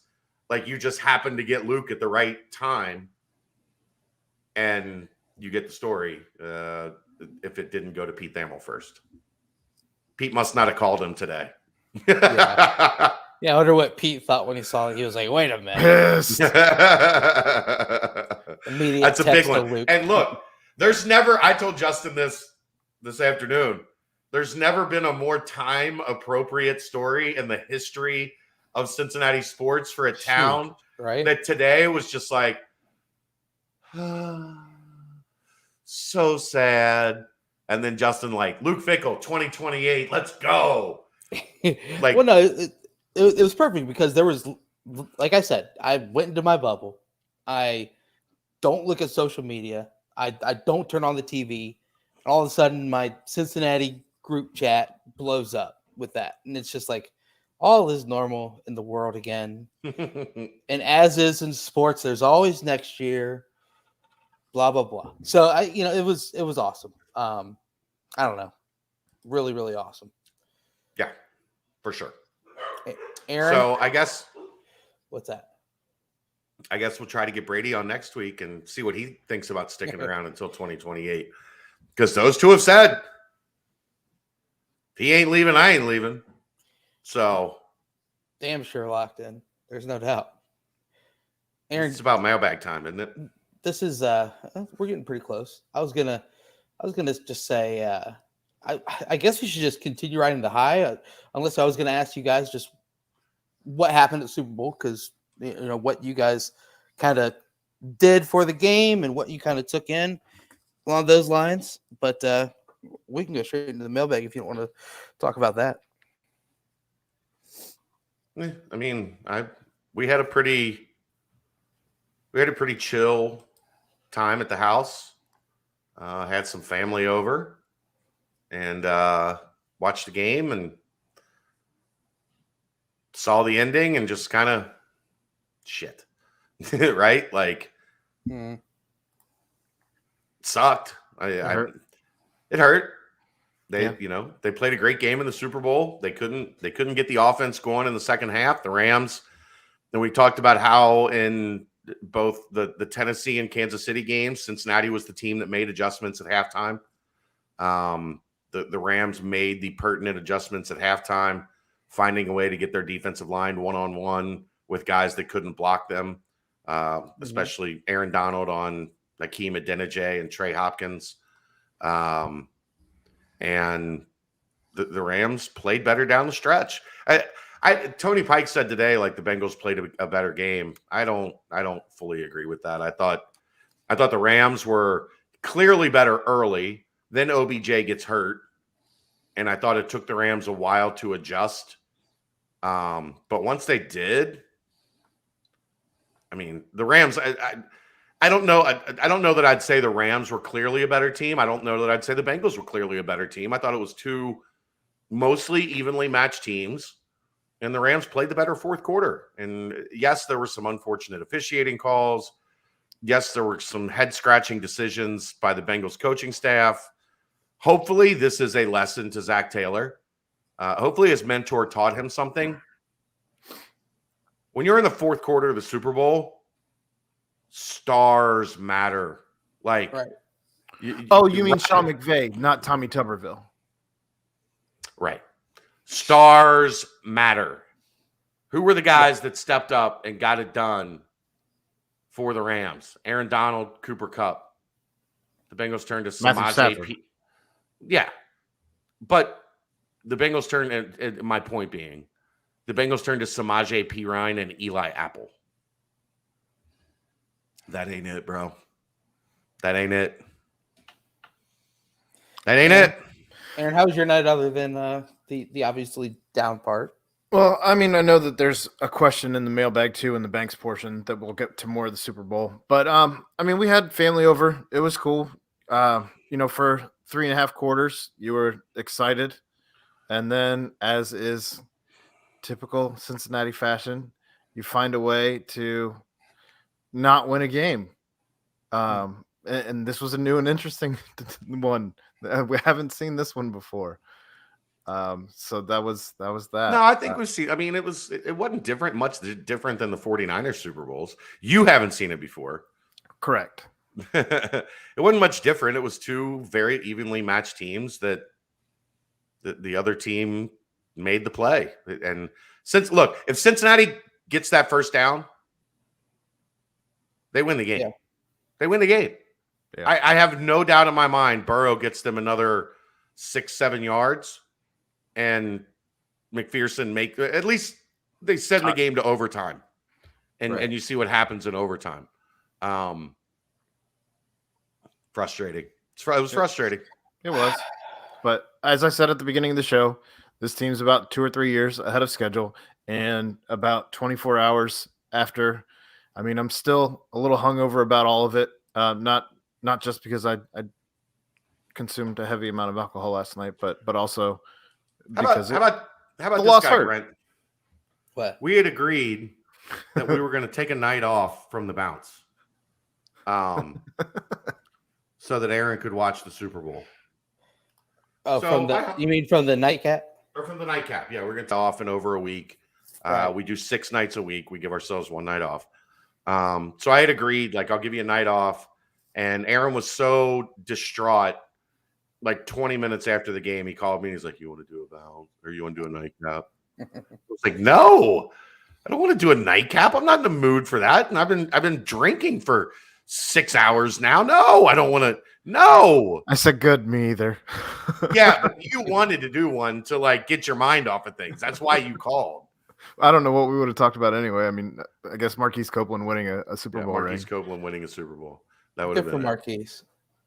Good for Love Marquise. Marquise. Great But dude. yeah, not many teams out there that can say they have the quarterback wide receiver duo quite that the Bengals have. So future's bright, safe to say. Oh, they've got a very interesting offseason. Yeah. It'll be tracked very closely. Things are going to start happening fast because you're in the Super Bowl. There's always kind of that post Super Bowl, like the losing team has a Super Bowl hangover a bit. The following year, I I don't worry about that as much from this team because I think this team is genuinely going to be pretty hungry. Yeah. To get back at it. But I mean, you look at they swept the Steelers, they swept the Ravens. Is that going to happen again next year? It's tough. And Steelers. Don't look at the schedule. Yeah, I don't want to look at the schedule right now. Because you know what happens? You know what? Here's my two things going into the offseason. One, I worry about the schedule because you have first place Titans, team. New England, Kansas City. You've got a pretty tough matchup in the conference, the opposite conference, and the AFC conference that you're playing in full. It's going to be a war to get back to the playoffs for this team next year. Here's the other thing, and I haven't heard this talked about yet, but now that I mention it, watch, it'll start popping up everywhere. Duke Tobin and the scouting department have typically been really good drafting early, right? Right. When they've drafted early, they've been able to reset and rebuild the franchise. Mm-hmm. What has happened when they've had those stretches of making the playoffs 4 or 5 years in a row, right? They have not been good at drafting in the 20s, late 20s, 30s now. Well, Duke Tobin's never drafted this late, and honestly, it's kind of the same thing. They're just without a first-round pick and instead picking very, very early in the second round. It's not like the same thing, Aaron. It's like the same thing. It's fine. Just early in the second round. It's fine. No. You want to go through those early first rounders that Carson Palmer, AJ Green, Joe Burrow, Jamar Chase. They've hit some monster home runs early in that first round. Now they're going to be at 31, and they're going to have to draft from the back of the pack. And I hope they trade it. Trade it for a lineman, but we'll get to all of that. I'm just saying the history of Duke Tobin is that their small scouting staff has been very good at drafting early. They're going to have to get a lot better than what they've shown in the first couple rounds drafting at the back end. I think they have cheap stars right now. Yeah. Right. And so you got to strike when the iron's hot this offseason. Got a lot of money to throw around, and you got to attack. So you got to bounce Hopkins and Waynes. I think that saves you another $17 million. That'll give you almost $80 million to play with, to sign your guys and go get people want to play with Burrow too. I don't want Gronk. No, I don't want draft picks as the answer to the offensive line. Agreed. I want dudes. I want 26, 27, 28-year-old guys that have started quite a bit of games, proven their merit. They've got a track record. I don't think we had Austin like the Gale defense, on. Right? Kind of like the defense. Yeah, exactly like the defense. We had Austin Gale on last year, and he talked about this. And I had him on radio when I was in for Mo. He said, you don't have to go sign the top free agent offensive lineman. What you need to do is be at the top of that middle or the bottom of that first group, right? And have your evaluations on point. So what you get are veteran quality guys that are going to be able to become a group of five. Right. Agreed. That's not to say don't draft offensive linemen. Just don't draft offensive linemen with the idea of Jackson Carman. This is our starter. Well, what happens when it doesn't work? You have to fucking play Hakeem Adeniji against Aaron Donald, who got baby cradled back into Joe Burrow like 4 times last night. Boom, roasted. Before we get into the mailbag on that note, do we want to talk about Friday before we can talk about Friday? This thing's growing. I would say one more thing. Just one more thing.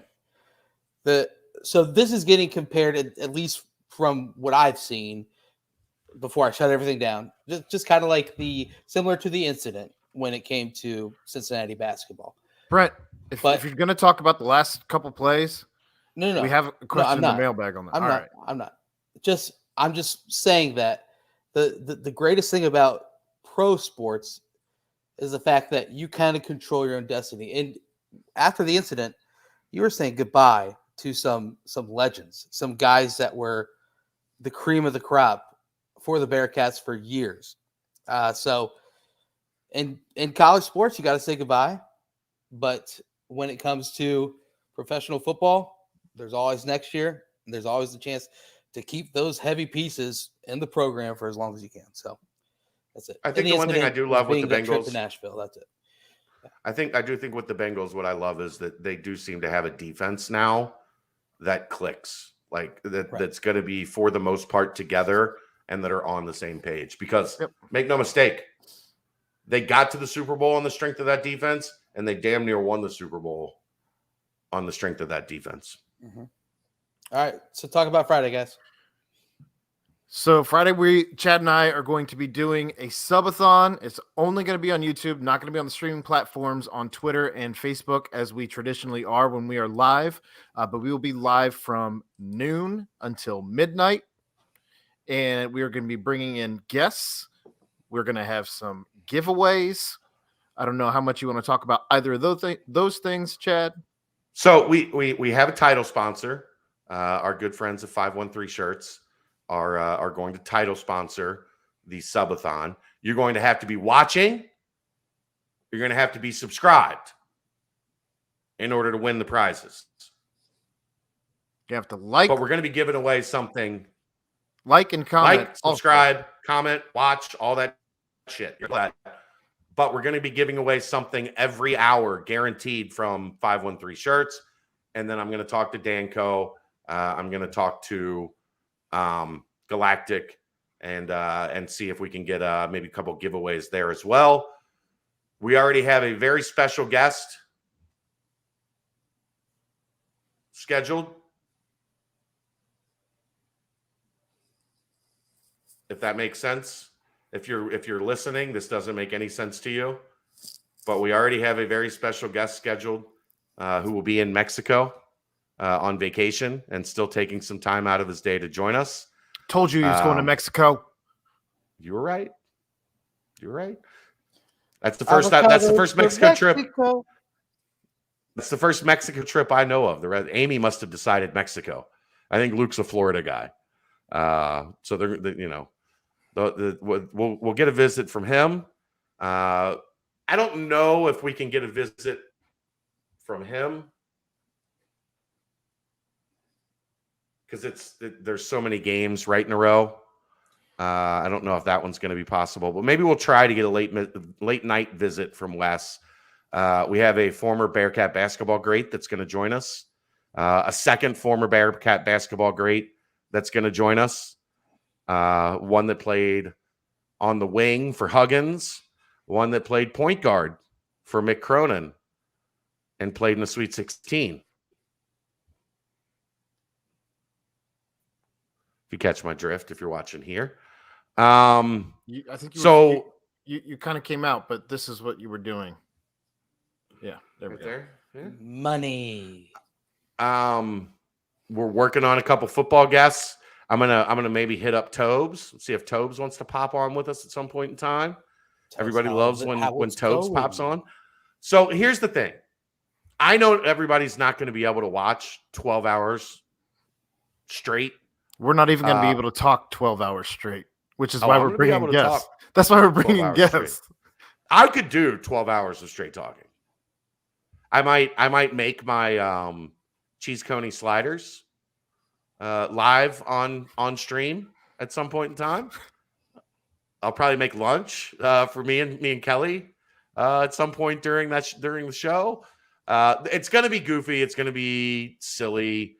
We are going to have a lot of guests. We're going to have giveaways.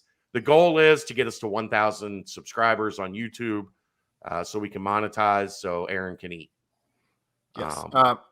Keep an eye, though, on our Twitter pages, on Facebook. We're going to continuously throughout the day post updates when there are guests on. So those of you who are working can try and hop on during those segments because timestamps are going to be very difficult, I think, to try and talk about what the hell we did for. Correct. 12 hours. 12 hours. I'm also imagining that there may be some pops opening up around, the dark hours Yeah, 7:30, 8 o'clock. I'm guessing we're gonna have a few drinks to get us to midnight. Yeah. So it should be a wild ride. 4 hours. I'm thinking Brent might be hopping in, Dave might be hopping in, the guys from PTP, my guys Ed and Jeff might be popping in. But it should be a lot of fun. Shane from Galactic, Joe from Danco, Mike from 513. Aaron doesn't want to talk about the 4th down screenshot. Again, Daryl, we all saw it, Daryl. Again, there's stuff in the mailbag. We'll get to it. Daryl, we all saw it.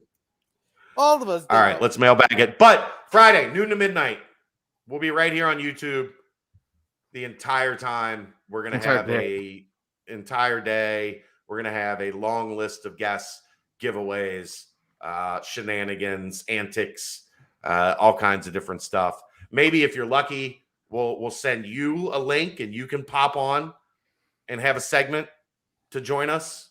Who knows I don't know what. I'm not responsible for what I do over a 12-hour stream. Correct. Ooh. Who knows? That's a tease. But make plans. Like at your desk, put up the second, you got two screens. On the second screen, put up the YouTube channel, watch, subscribe, like, win prizes, listen to great interviews, and have a Friday with us. All right. I think that's our. God, I hope they win Thursday night. Same. Oh my God. I don't want to do a subathon after a loss. Oh no. All right. So we do have the mailbag, as always. Timestamp, y'all. I did already. I haven't said it the whole time. I just wanted to. It felt good. I needed to throw it in there. All right. So first question from the football mailbag. There is a dead period right now, right? When does that end? Dead period is February 1st, February 28th. It ends February 28th. And that explains why. Unless it's a leap year? That would depend on what the NCAA calendar looked like that year. Wouldn't that be this year? February is the dead period, and that would explain why Luke Fickell is going to be out of country on vacation. So, Aaron Donald was 1-2 against UC at Pitt. Seeing as he is now considered the best player in the NFL, would you consider him the best pro that would have played against UC in recent memory? Yeah. Now is a top three defender in the history of the NFL. Up there with like Reggie White. And Lawrence Taylor is the best defensive player in the history of the NFL. So you're looking at a top three, literally, of like LT, Reggie White, Aaron Donald. So he's the best one UC's played against in recent memory. Other names, my favorite. Oh, you're okay, Daryl. We're just joking around. It's okay. Yeah, Daryl. All you did was you just made me cry for a second. Still hurts. It still hurts. Just join in the sadness, Daryl. I think my favorite that UC played against that ended up being, I don't know if he's an all-time great, but he was definitely one of the best backs of his generation was Shady, LaShawn McCoy. Yeah. Like there was something about him when he was at Pitt that you were just like, that dude's going to make a lot of money in the NFL. I only saw really one other guy that I thought was going to have that type of NFL career that played against UC. And injuries just kind of derailed it. And Ryan Matthews that played for Fresno State. Yeah. And then that guy's legs, his thighs were. Yeah, he was a beast. And then the off-field stuff kind of ruined the running back from Rutgers' career, Ray Rice. He was Ray really Rice was outstanding as well. Played. Yeah. And then I'm trying to think, like, would it be Tim Tebow who was the best quarterback? I mean, Teddy Bridgewater, Teddy B. Yeah, Teddy. You could probably Russell Wilson, right? Yeah. NC State. That Florida 09 team had Dunlap, Spikes. Pouncey, Hernandez, like Tebow, Riley Cooper. Yeah, Tebow. they were. That Perky was Harvin, I think. Yeah, that was an unbelievable. Like you could pick 8 guys on that team that were as good as anybody UC played against. Well, how about the Ohio State teams too? Did they? I guess Chase Young. Yeah, Chase Young was definitely elite. I won't put Eli Apple in that group because Reasons. Chris Moore hung his nuts in Eli Apple's mouth that whole game. I had a tweet last night I thought should have got more love, and it was just a bad dad joke that didn't hit. I was kind of upset. Somebody asked why Eli Apple didn't turn his head on that final touchdown pass, and I just replied that apples don't have necks. So it was hard for him. I booed myself on that one. I was hoping dad joke Twitter would catch on it, but they didn't. It does kind of none of those West Virginia guys ever really made it, like Steve Slayton and Tavon Austin McAfee. and White. Pat White. I mean, they were McAfee. so good. McAfee made it. McAfee was good, yeah. I don't know if Pac-Man. I'm imagining Pac-Man was on one of those teams. Chris Henry was on one of those teams. Yeah. I would say Chris Henry for sure. I think they were one of them. Yeah. Yeah. I mean, yeah, there's some good players. We're definitely missing some big ones. I didn't have time to look at these before, but Aaron Donald is for sure the number best. one. Yeah, number one. All right. Ben. Who? Big Ben Roethlisberger. Yeah, true. That's a Hall of Famer. True. Yeah. All right, next question. Who do you think could have been the brightest star if their career wasn't hindered by injuries? This is Bearcats. I read the question as written. Bearcats. Yeah, it's on the football group. Yeah. Okay. Walt. Yeah. Walt was already on the cusp of being an elite player. Right. And then just in the matter of 1 week, it was over.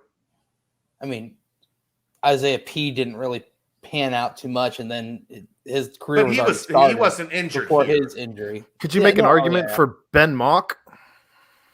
Ben was hurt before he got here. Well, but that's the question. Just but says Ben probably doesn't come here. Possibly, yeah. He probably stays where he's at if he stays at Wake Forest if he stays healthy. If we're talking like Craig Moore hitting it right on the button, but he won. Didn't he win Rookie of the Year? Cook, yeah. Greg Cook, yeah, he was. And then got hurt that next year. Bill Walsh said he was like the best quarterback he's ever seen. Yeah. DeMar, if we're counting injuries that didn't happen at UC. Yeah. I mean, DeMar breaking his neck was awful. I still think the Kenyon injury still had, and he still got his bounce back and everything, but it took away from the initial just like. Yeah, somewhat. He wasn't quite the player he could have been, especially if they didn't screw up. They screwed up the initial surgery. Mm-hmm. When it broke, they put the pin in backwards. Oh my god! And he had to go. He had to be rushed to a second surgery to put the pin in correctly in his leg. So, honorable mention, whoever it was that injured Jacob Evans' shot in Las Vegas, or however that story goes. That really hurt. But, yeah. All right. In light of the Fickell extension news, top 3 things you would each have in your own personal barn. Ooh. Podcast studio. Like podcast / streaming studio. Excellent. A show. Without question. Yep. We'll draft it. I'll go first. We'll go snake draft. Brent, you get second pick. Aaron, you get 2 picks coming up next. All right. Full court basketball court. Still. No doubt. No doubt. All right. Aaron? I'd want a gaming room. Like something with a big ass screen and also some arcade style games, like an air hockey table, a billiard table, that kind of thing. Mm-hmm. And then I'd want just an incredible sound system. Okay. Also, I'm going full kitchen. I want it nice, stocked all the time, like a beautiful pantry, stocked 24/7. So you're worried about the pantry more than the appliances. yep. No, I've got a quart and a doggone brand new kitchen. I'm off to a great start. All right, pick number 2. I would go theater room. Okay. Barn setting, theater room right there with the rows of like the reclining theater seats that you see are so popular now. I would go a fat. I've got 1/3 of the barn for a podcast streaming studio, half of the barn as a theater room, and I've got 1/3 of the barn left to work with on my final pick. We'll send it back. Which is? Well, no, you. Oh no, it's not. I get a bar. Okay. Like a sports bar setup, That was gonna be mine. TVs. Yeah. So I took your shit. That's right. Well. So my kitchen is kind of like a bar, but it's gonna have a sports book setting as well. So I've got basketball court, sports book setting, bunch of seating, and then you just look up and it's like 50 TV screens. So yeah, this is oh man, come one, come all. Aaron, Places to eat from off of the kitchen too. Yeah, like tables and dining areas. Exactly. Gotcha. I'd also want a half court somewhere in there. I don't know that I could do a full court with the gaming room that I want, but I'd at least want a half court in there. And maybe it works out because I get tired. I'm not trying to run full court. There we go. That was pretty good. Did you see the PMT video, the Yak video from LA? Oh God, they were playing full court 21. That was so bad. No. And the rule was, Aaron, you couldn't score on the same basket twice. So if somebody scored, you had to go all the way to the other side to score the next basket. And every time a basket was scored, you went back and forth. Now, the one thing they did smart the one thing they did smart was they weren't playing to 21. It was just that if you scored, you were out. Like you were okay. And then the last person that was left was the loser. Yeah, I'm good on that. All right. In the 2017 football seasons, UC went 4-8 under Fickell and Bengals 7-9 with Marvin Lewis having one more season before being fired. At that point, which would you have said was most/least likely to happen these 4 seasons later? A UC assistant coach would be named head coach of Notre Dame, UC would be in the CFP, or the Bengals making the Super Bowl? I still think I'm going Bengals in the Super Bowl. Yeah, because it's the NFL. Like, you're one Joe Burrow away from being relevant, essentially. Well, I think the least likely is an assistant at UC rising so fast that in 4 years they're the head coach at Notre Dame. I was saying Bengals being least likely because no, not the NFL, man. To be in the Super Bowl, we couldn't win. We couldn't win a playoff game. Yeah, but the NFL, like every year, there's talk about all the teams that went from last in the division to into the playoffs, like that. I mean, I also thought Tom Brady would play until he was 58. So the bigger anomaly, Aaron, is that the Bengals went 31 years without winning a playoff game. Like, that's fucking hard to do, man. Yeah. The way that the NFL is set up, like, and especially the Bengals had in a 15-year period, the Bengals had 9 years of having really good teams and never won a playoff game. Like, that's almost impossible.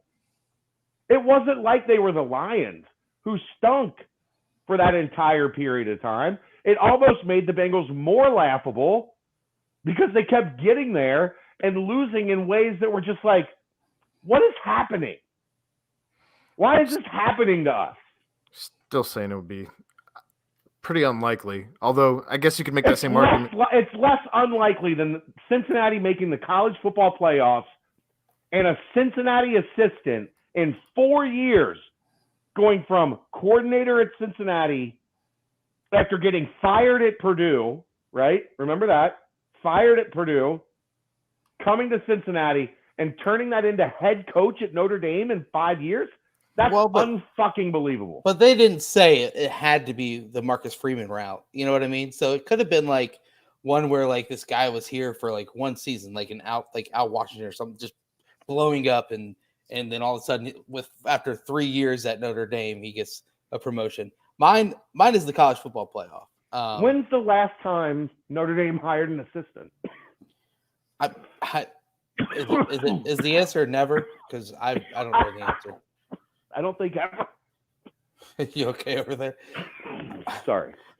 I'm hitching my wagon to college football playoff just because the Tuberville years were quite sad, and the Butch Jones years showed us that maybe Brian Kelly just was that special of a coach. And then one of those two. It's either the Notre Dame thing or Cincinnati making the CFP. It's one of those. But they were all equally extremely far-fetched. Yes. If I'd have told you in the early winter of 2017, like January 17, just have patience, everybody. In 5 years, Cincinnati's going to be playing for a college football championship, and the Bengals are going to be in the Super Bowl. With where those places were at those moments in time, get out of here. I'm not listening to a word you say, you moron. That's fine. All right. The speeds that Brady posts, do the Bearcats use the same technology as the NFL? Are these speeds comparable? Just wondering, would not doubt if UC uses a $1,000 handheld gun while the NFL uses a $10,000 machine on a tripod. Thanks. You really think they're like timing them with like the gun that is in the radar of like a police cruiser? I don't know. But somebody did come back and answer. They don't use a handheld gun. They use vests made by a pretty popular brand called Catapult that tracks the player's speeds. So that was answered on the board. It's a technology that, and it's not even really a vest as much as it's like I guess there are shoulder, like it's kind of a vest, but it's something that attaches to your body and determines like your RPMs or like your speed. So it's a pretty advanced technology that's very similar to what they use in the NFL. All right. Moving on to the basketball portion of the mailbag. Bringing the hard-hitting questions after the latest underwhelming basketball performance. Does John Newman III have eyebrows? I don't know. Does he? Well, Aaron, can you pull up a picture? I am working on that right now. I don't actually read these questions as I copy and paste them. I just I don't remember him. Like I don't have an opinion one way or on the other as if he does have eyebrows or not. So I'm seeing a little bit of an eyebrow. I also am seeing some eyebrow. Not a lot. It's not a thick eyebrow. Not a prominent eyebrow. Right. You got to be careful with your eyebrows. My mother-in-law one time like shaved her eyebrows trying to like be fashionable to like, pencil them in, and they never grew back. So now she has to pencil in her eyebrows every day because she shaved her eyebrows, and the eyebrow gods were like, that's it. You're out. That was interesting. You guys didn't find that funny? I mean, I don't know what to make of any of that. I'm looking at pictures of John Newman. Does he have eyebrows? He's got some eyebrows. There's like a faint outline where he just doesn't have thick eyebrows. Right. So, yeah, he's got thin eyebrows. Good question.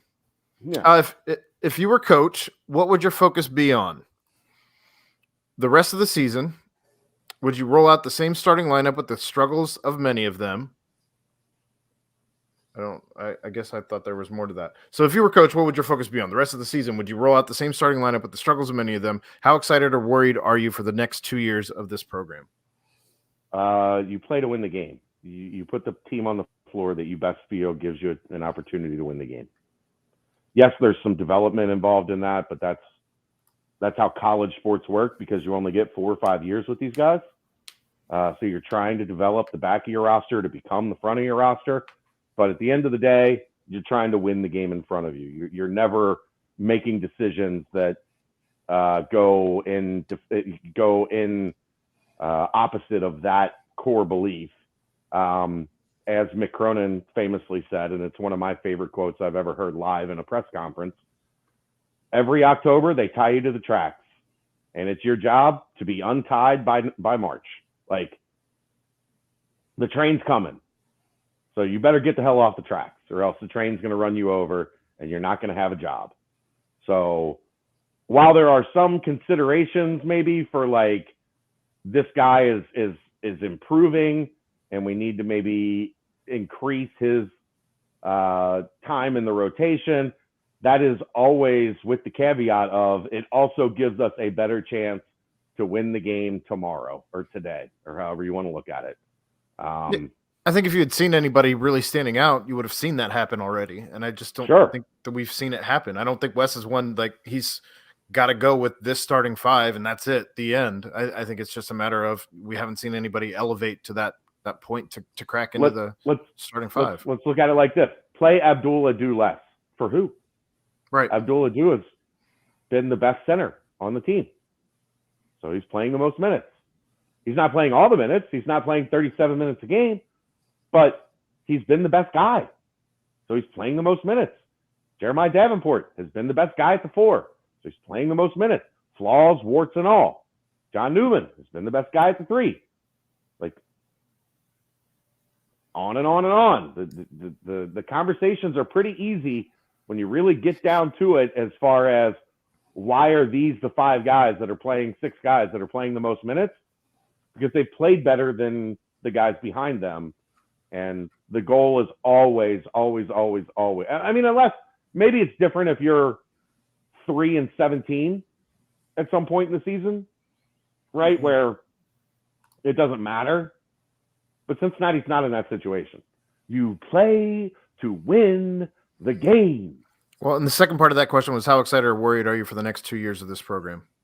I'm excited. I think Wes Miller is a really, really good coach, and I'm excited to see where he takes the program. The people that are shitting on Wes Miller right now are the people that shit on Luke Fickell at 4-8. And I'm watching, I see the same people doing the same things. Brent, I know you're the eternal optimist. How excited are you about the next 2 years of this program? Well, first part of the question, I'm all about raising confidence. And so I think with this group, the biggest way to do that is win games no matter which way you can. There's not many selfish players on this team at all. So winning games, I think, would build confidence more than getting the younger guys out there and, throwing them into the fire type situation. And then secondly, very, very excited for the next couple of years. Yeah, figured as much. Same. What's your answer, Aaron? I'm also excited because, I love this basketball program in general, and I think they made a fantastic hire with Wes. I have not swayed from that belief, and I'm excited to see what he can do with a full year of recruiting under his belt, with a full offseason under his belt, and just kind of getting into that over the course of the next 2 years. I think is only going to build as we move into the Big 12. So You're also one of a small number of people that has kind of gotten a peek behind the curtain. Sure. So, you're not just speaking on that from a wild guess, right? Like, you're speaking on that from you've watched practices and seen these interactions, and you have an understanding for it. Yeah. So I don't know. Like I said, I mean, I'm excited. I don't think that it's, crazy talk to believe in a coach. Like, I don't think it's blind belief, like blind faith to just believe in Wes Miller as a coach, at least not from where I sit. It's just actually believing in a guy who I think can instill that into the players that he has gotten to play for him this year, and is working on bringing in for the next couple of years. So, agreed. If Wes thought enough of AJ McGinnis to bring him to UC, why is he only getting walk-on minutes? Every other player has at least had a chance to show their stuff. Doghouse or injury? It's been injury and illness related, that set him behind. And I just don't think people have a grasp for he had a bad ankle sprain, a high ankle sprain that kept him out. and then he got sick. It wasn't COVID, but he had like a viral, flu type deal that set him back another week and a half, 2 weeks. And when you have an injury that sets you back 3 weeks and an illness that sets you back 2 weeks, and those weeks are most of November and December, guess what happens? The team plays, the team practices, the team has games, and you kind of slide down that list of being ready. And then by the time you are ready, everybody is basically 2 months ahead of you. And that's really difficult for a kid that doesn't have a lot of experience to begin with. Like if you're talking, like Sean Kilpatrick, his sophomore year, they would have found a way when he got back to get him back on the floor. Right. But AJ, he's kind of had a bad deal, a bad hand dealt to him. And it's nobody's fault. Like there's not anything anybody can do to fix it. It just kind of happened. Which guard are you going to sit for that matter to put AJ in? I mean, what do you drop Mason's minutes to 0 or like cutting Mason's minutes in half is not feasible. He's playing like 8 minutes a game. Like, you're not taking anything away from DDJ. Yeah, and you're not taking anything away from Newman, even though you want him to score more than he has the past 4 or 5 games. But he's got to be on the floor for 25, 27 minutes minimum. So it's just a tough spot for AJ right now. The cards did not break in his favor for sure. It's be interesting next year. Yeah. So, given that we hit 12 threes and scored 77 points, would you say the loss was mostly attributed to bad defense or Tulsa hitting numerous very tough shots? I didn't think Tulsa hit a ton of tough shots. I thought the defense was atrocious. Well, you talked about on the nightcap how many layups they hit. It was, and how many layups Cincinnati missed for that matter. Cincinnati did not defend well in any phase of the game on Saturday. It was bad. It was bad. Like I know what I'm watching on defense a lot more than I know what I'm watching on offense. I didn't see good communication. I didn't see good rotations. I didn't see good on-ball defense. I didn't see good off-ball defense. There were a lot of backdoor cuts for baskets. There were a lot of straight-line drives for baskets. It just was a terrible defensive showing from the Bearcats. Terrible. Like I thought, like when they played Memphis, I thought Memphis made a bunch of really tough guarded shots that there's not a whole lot you can do. Like you just, they didn't run good offense. Their offense was stagnant and flat. We did what we had to do on defense, and then they jumped up over us and shot it in. Sometimes that happens. That wasn't what happened with Tulsa. It was bad defense. Brent, anything you want to add on that? It was a layup line for Tulsa. So it's about it, man. Chad kind of wrapped it up with a bow, but yeah, it was bad defense. Well, there's a question that came in about 5 minutes ago that I didn't get to add to the banners here. But Bob Huggins, player, but coach, was I open? Huggins, you were open for a reason. They want you to shoot. Hugs is right, isn't he? Ask it on the West Virginia board. All right. There you have it. He doesn't coach here anymore. He hasn't coached here since 2005. Stop. All right. Do you guys want to talk about Bob Huggins every week? We got two last questions here on the betting side. After listening to Chad talk about his love of onions, I have a question for y'all. Timestamp it. What is the one alcoholic beverage that you have been victimized by and just tasting or smelling makes you gag? Follow-up question. Since the potato gives us chips, French fries, and vodka, are the other vegetables even trying, or did they concede the crown to potatoes? P.S. I'm not killing Aaron this week, so I can lull him into a false sense of security, and then BAM! Murdered by uncooked onions. And by the way, just to go back to that last question, you were open for a reason. They want you to shoot. He typically right, yes. If you're wide open, They're not guarding you. They're not guarding you for a reason. I don't want to be a total asshole. I just wanted to make the point that But Darian Jackson for Tulsa is not a good 3-point shooter. Yeah, don't leave guys wide open, because when you have rhythm shots, these are still college players on scholarship. Right. D. Davis was shooting like 20% from three when Larry Davis decided to let him shoot 5 open threes in the crosstown shootout. Terrible. So back to the skins question. For me, I was trying to ignore him. For me, the alcohol that I can't smell or any of that is Southern Comfort. It's the worst. I had a horrible experience with that. And as for the vegetables, I think he hit that nail right on the head. Potatoes are the best. And that's not even including mashed potatoes, which might be my favorite form of potato. Very good. I don't really like. I had a bad experience with like a in college they make those like did they just pour everything into one like jungle juice or whatever? Yeah, jungle juice, and it was the flavor was kind of grape.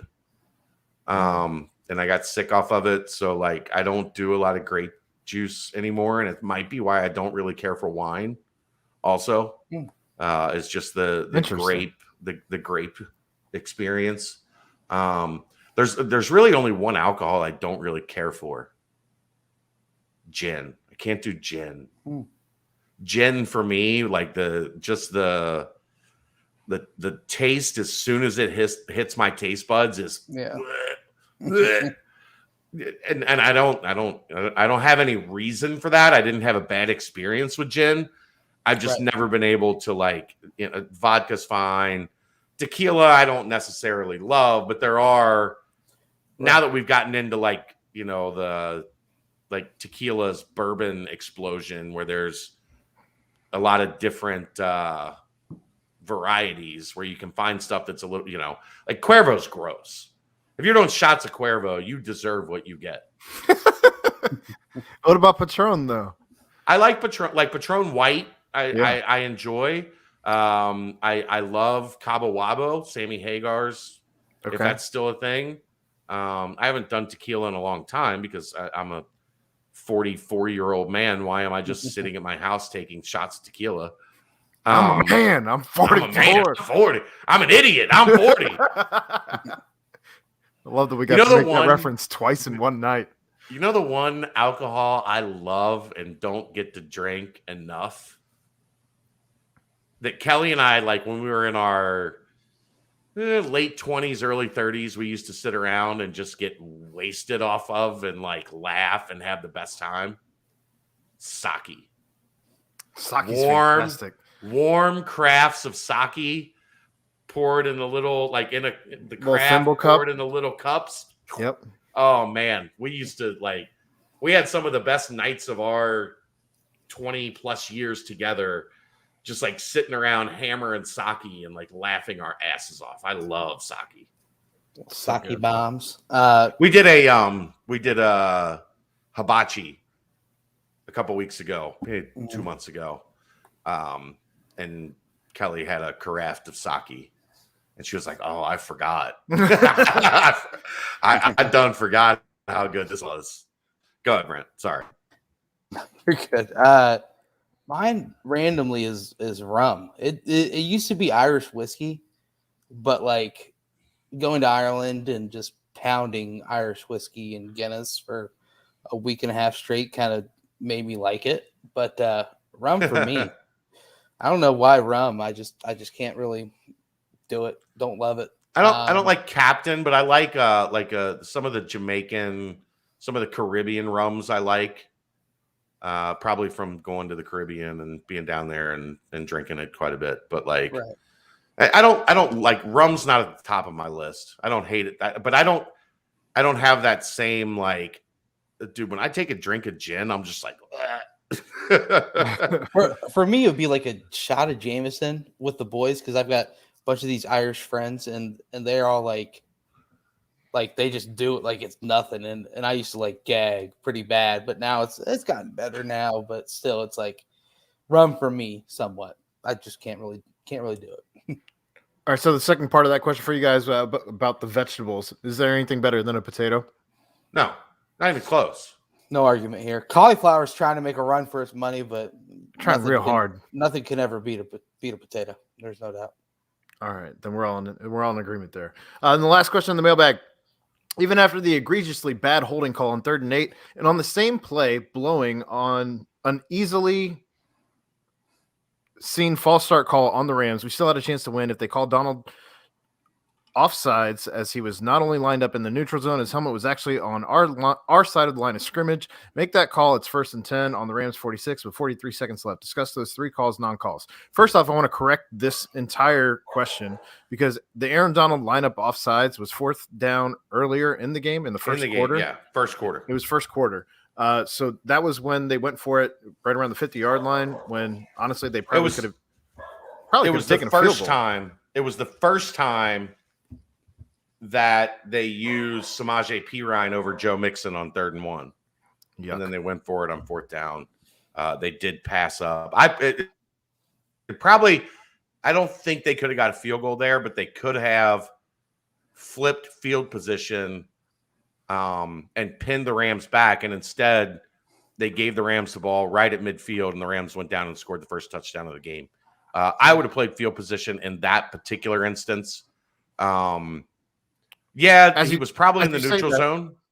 As you say that, McPherson was hitting 65-yarders before the game started. Okay. When is he at a 65-yarder in a game? They haven't put him in for it. Okay. I would have punted and pinned them inside the 10 and made them beat that defense that had come out hot. The holding call on Wilson was awful. It was terrible.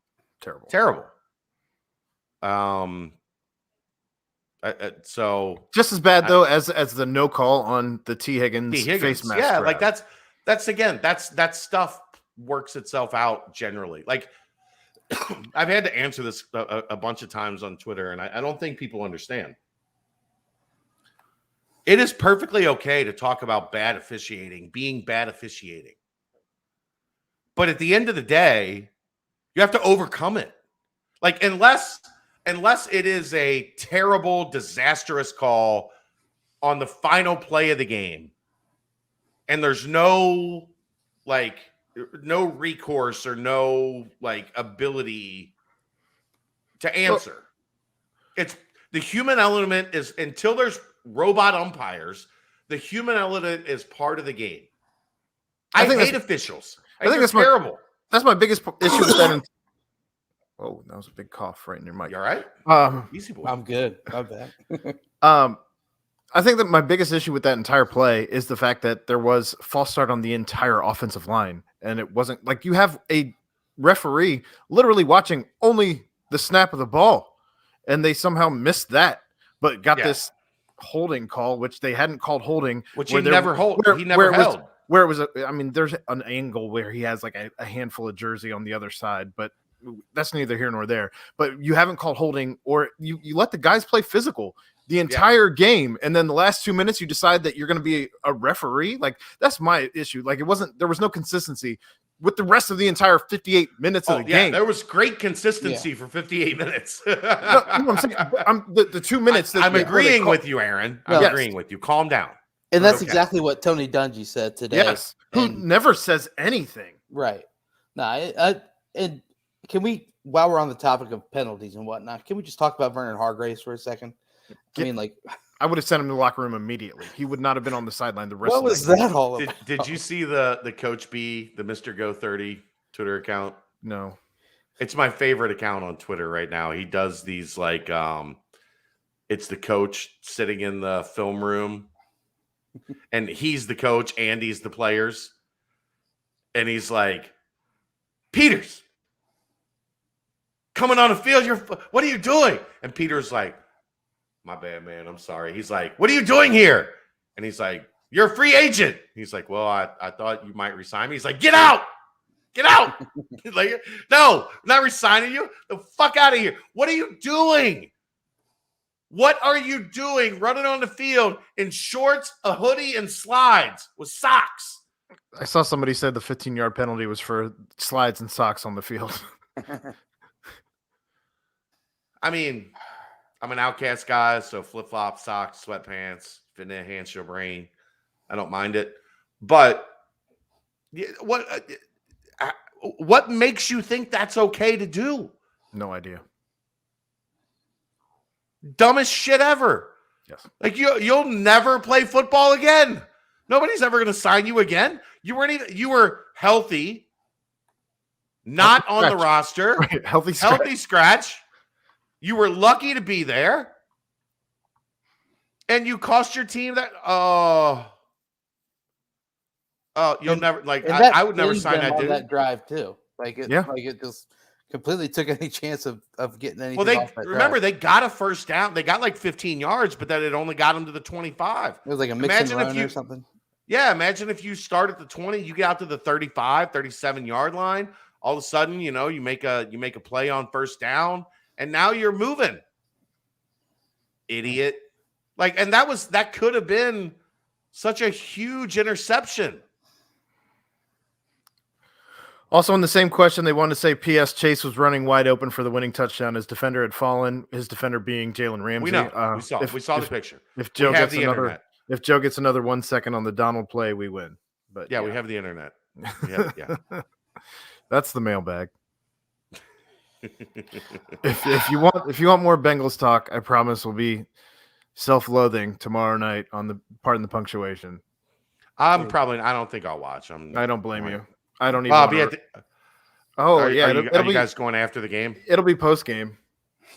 Yeah, usually those nights, I don't. You guys are already like an hour and a half in by the time I get home and get settled, and I'll have to pop on.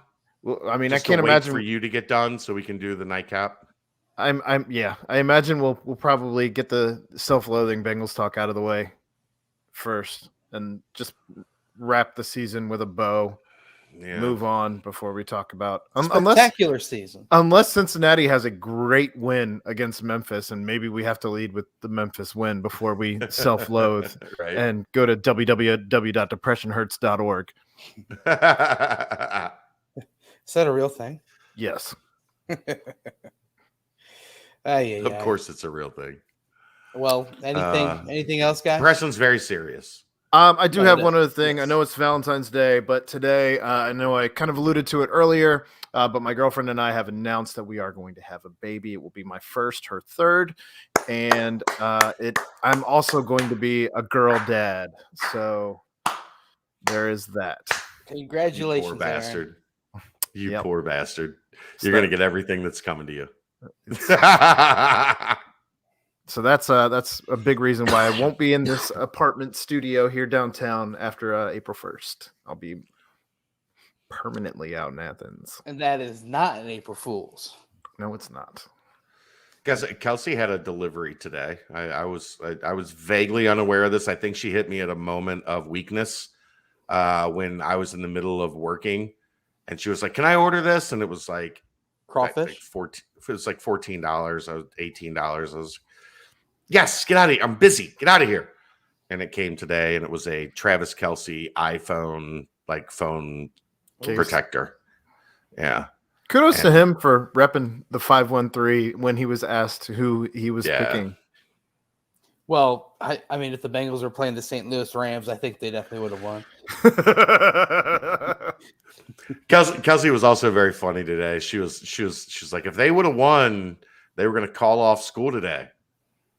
I'm so mad. And I was like, you have been a Bengals fan for 5 minutes, 16 hours. You were a Bengals fan last night because the game was on. Didn't they already call off school?